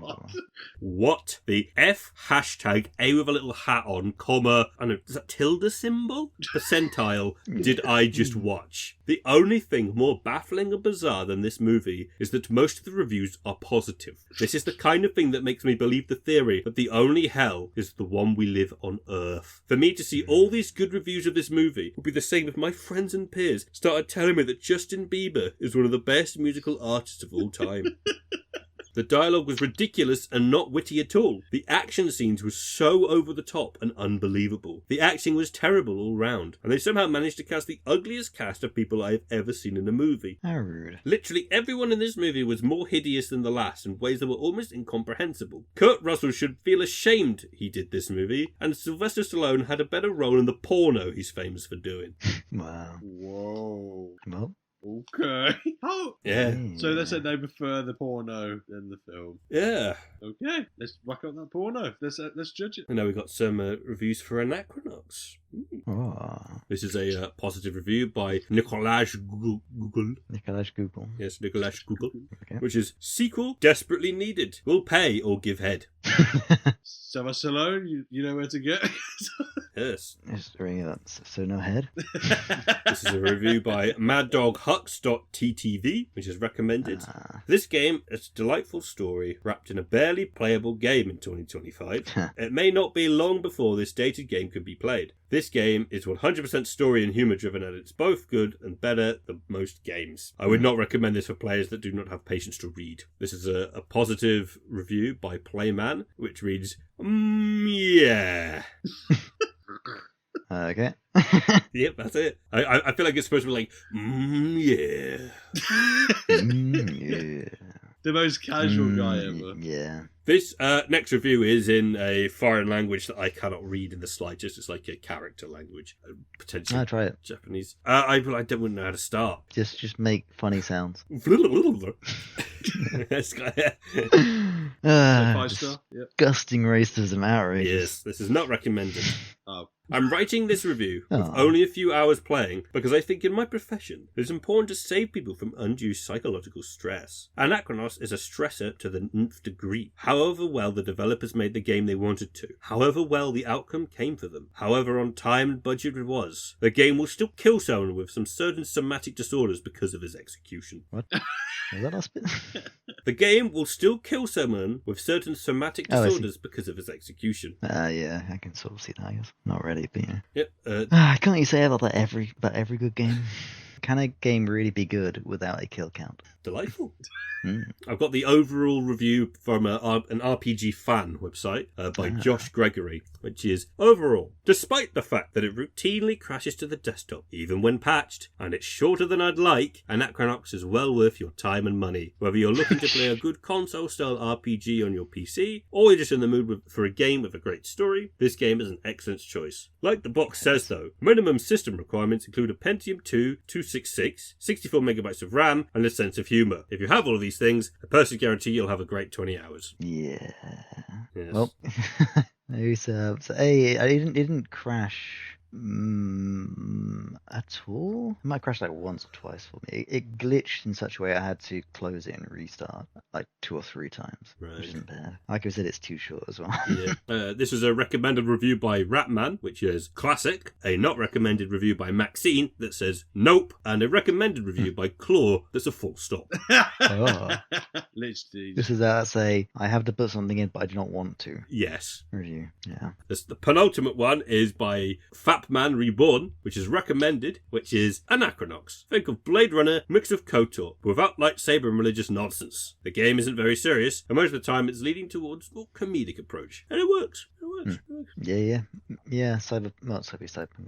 Dystopian, cyberpunky, slightly KOTOR. It's a good way to describe it. Mm-hmm. I mean, it's like as soon as I launched the game into the actual gameplay, I was like, yeah, this feels a lot like KOTOR. And now for the final review by Bagman. Not recommended. Now, let me start by letting you know that I am only 28 years old. That being said, and although most would consider that to still be young, I believe that Anachronox truly showcases that this world never ceases to amaze and inspire. You know what? He's right. 28 is young. I agree. I cannot begin to express how astonished I was by this game after waiting just a few minutes for it to install. Honestly, I was hopeful for a hidden gem of a game. As soon as it starts, everything makes sense. The flattened JPEG image of stars and space as the background of generic jittery space blob crafts. The awkward movement of alpha stage Roblox space DLC characters set in an off-brand Blade Runner style B-movie rip-off city. And oh my science, the dialogue. The dialogue is so cheesy. I am now fully lactose intolerant. More than my father, somehow.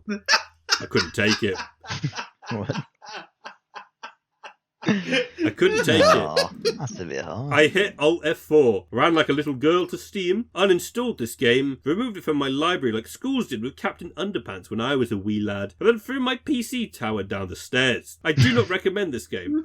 I'm ashamed of myself for giving it the time of day, and you should be too for reading this. And ashamed of yourself for considering this game, and of me for spending this much time reviewing this horrible garbage. TLDR. It's like a bunch of game designers in the way late 90s ate some space cakes and all took a, this word's censored, and the same pile, then moulded and developed it on and off for a few years, and then gave up and sold it off in pieces on Steam, and also hid it in bundles with other forgotten cheap mediocre games. P.S. I, like everyone else right now, probably have a lot going on in my life, and this was an easy target for divergent anger issues. Okay. Final score. Yeah. Crazy Ralph out of 10. This game has a death curse. Leave now. This game is doomed. You're doomed. I see. I think he kind of liked it. I think he was a big fan. We'll need a few more big fans for his computer. Ratings time. Tango and Cash, Foley. Oh, God. Story out of 5. A 3. Ooh, a 3. Very nice. Design. I'll say 3 for that one as well. Yeah. Ooh, it's 6 so far. How about character? I'll say 4. They were enjoyable, at least. They're entertaining to me. 4. Very nice. That is a 10 out of 15, which means it is quite a bit better. I would say 10 times better than the last Stallone movie I made you watch. Uh-huh. Yes, indeed. And I'm happy for that. Really Good. Really happy. Not quite 10 times better, 5 times better. Still an improvement. Still an improvement. It's still an improvement. Yes, that means I can send you more Stallone movies. Good. You bastard. I'll send you Cobra 2. Whoa, what? No. Now, Sam, Anachronox. Story out of 5. I gave it a 4. Combo of a neat setting, for the most part, pretty enjoyable dialogue for the most part, and neat humour for the most part. Is Nice. Gameplay? I give it a 2. 2. For it had some good ideas in there, but mostly hampered by both poor decisions and poor execution. This is kind of like the worst version of PC only, where it's like only mouse considerations. Yeah. Like nothing other than movement, like at all, and opening certain menus up, like the function keys for some reason. It uses the keyboard. Everything else you have to click. So when you're using an ability in combat, you have to click ability thing. You have to click a button that correlates to an enemy somewhere that you don't click on the enemy either. Click that. And it's just just awkward. Everything's so awkward. Finally, design. I gave it a 4. I'm currently thinking maybe that's too generous. I'm not sure. It's pretty decent for a game from that era. I like the designs for a lot of things. I'm going to drop down to 3 though. That's fair. I would have personally included the music and sound in there. And if you didn't think it was that inspiring, then, you know. Yeah. That is fair. Means that is a 9. A 9. That's probably respectable. I mean, it's above half. That's true. Yes. Which is better than Monkey Hero by 2 points. Which, Good. in perspective, is really weird. Now it comes to the ultimate moment. What is the link? The link, yeah. I realised like 2 minutes ago that I haven't even thought about that. Yeah, I had a feeling. So, Whoa, I didn't want to it down. Well, I forgot what it was. alright, you haven't played it, so that limits a lot of things. Because I noticed You have seen it though. those both had a timer, like a self-destruct kind of thing going on. Yeah, I totally knew about that. Sort of. Your dudes are police, possibly detectives. Ah. Sly Boots is a private detective. That's kind of similar. Yeah. Nope. That's my connection. God. Nope. Is it going to be this time where it's not going to be so simple as actually decide to like... Who can say? Oh God, I bet he's chosen something really ridiculous now. Is it something meta, like do with the actors or some shit? Or the developers? Or director, as it may be? Oh, like the voice... It's not to do with the developer/director, no. So it's the... But it might be due to the voice actors though. No. It's not got anything to do with the voice Oh, actors. good, because I didn't look any of them up. I'm pretty sure I looked up the release year, like when I first started playing, and I looked up estimated playtime or some shit. I looked up the developer, just to check it wasn't BioWare. And that's literally all I've done. No, Ion Storm. Yes. Actually, we still... Okay. You haven't played the game? Sly. They're both called Sylvester. You've got a winner. That is genuinely both the reason. Nah. One's an actor, Outrageous. one's a character. I thought that was interesting. Brilliant. Sylvester. Both have something with Sylvester attached to Wonderful. them. Even better, they've both got Sly Sylvester. Sly Sylvester. Because he was called Sly Stallone for a while, I believe. Ah. That's very sly. But of you to yes. guys, Rhys. There you Yes, go. thank you. Very cunning. Thank you. Very... Not a guile. Yes. So, Thank you for listening to the podcast. Hope you had fun. And if you didn't, come on, man, that's just not very nice. When you had fun. You had fun. Hey, Thoroughly Had me. fun. don't forget about it. Have fun. You had fun, didn't you? Hey, it's me, I'm James Hong. Hey, I'm hanging here. Get a nice watching. Yeah. Bye. Bye, guys.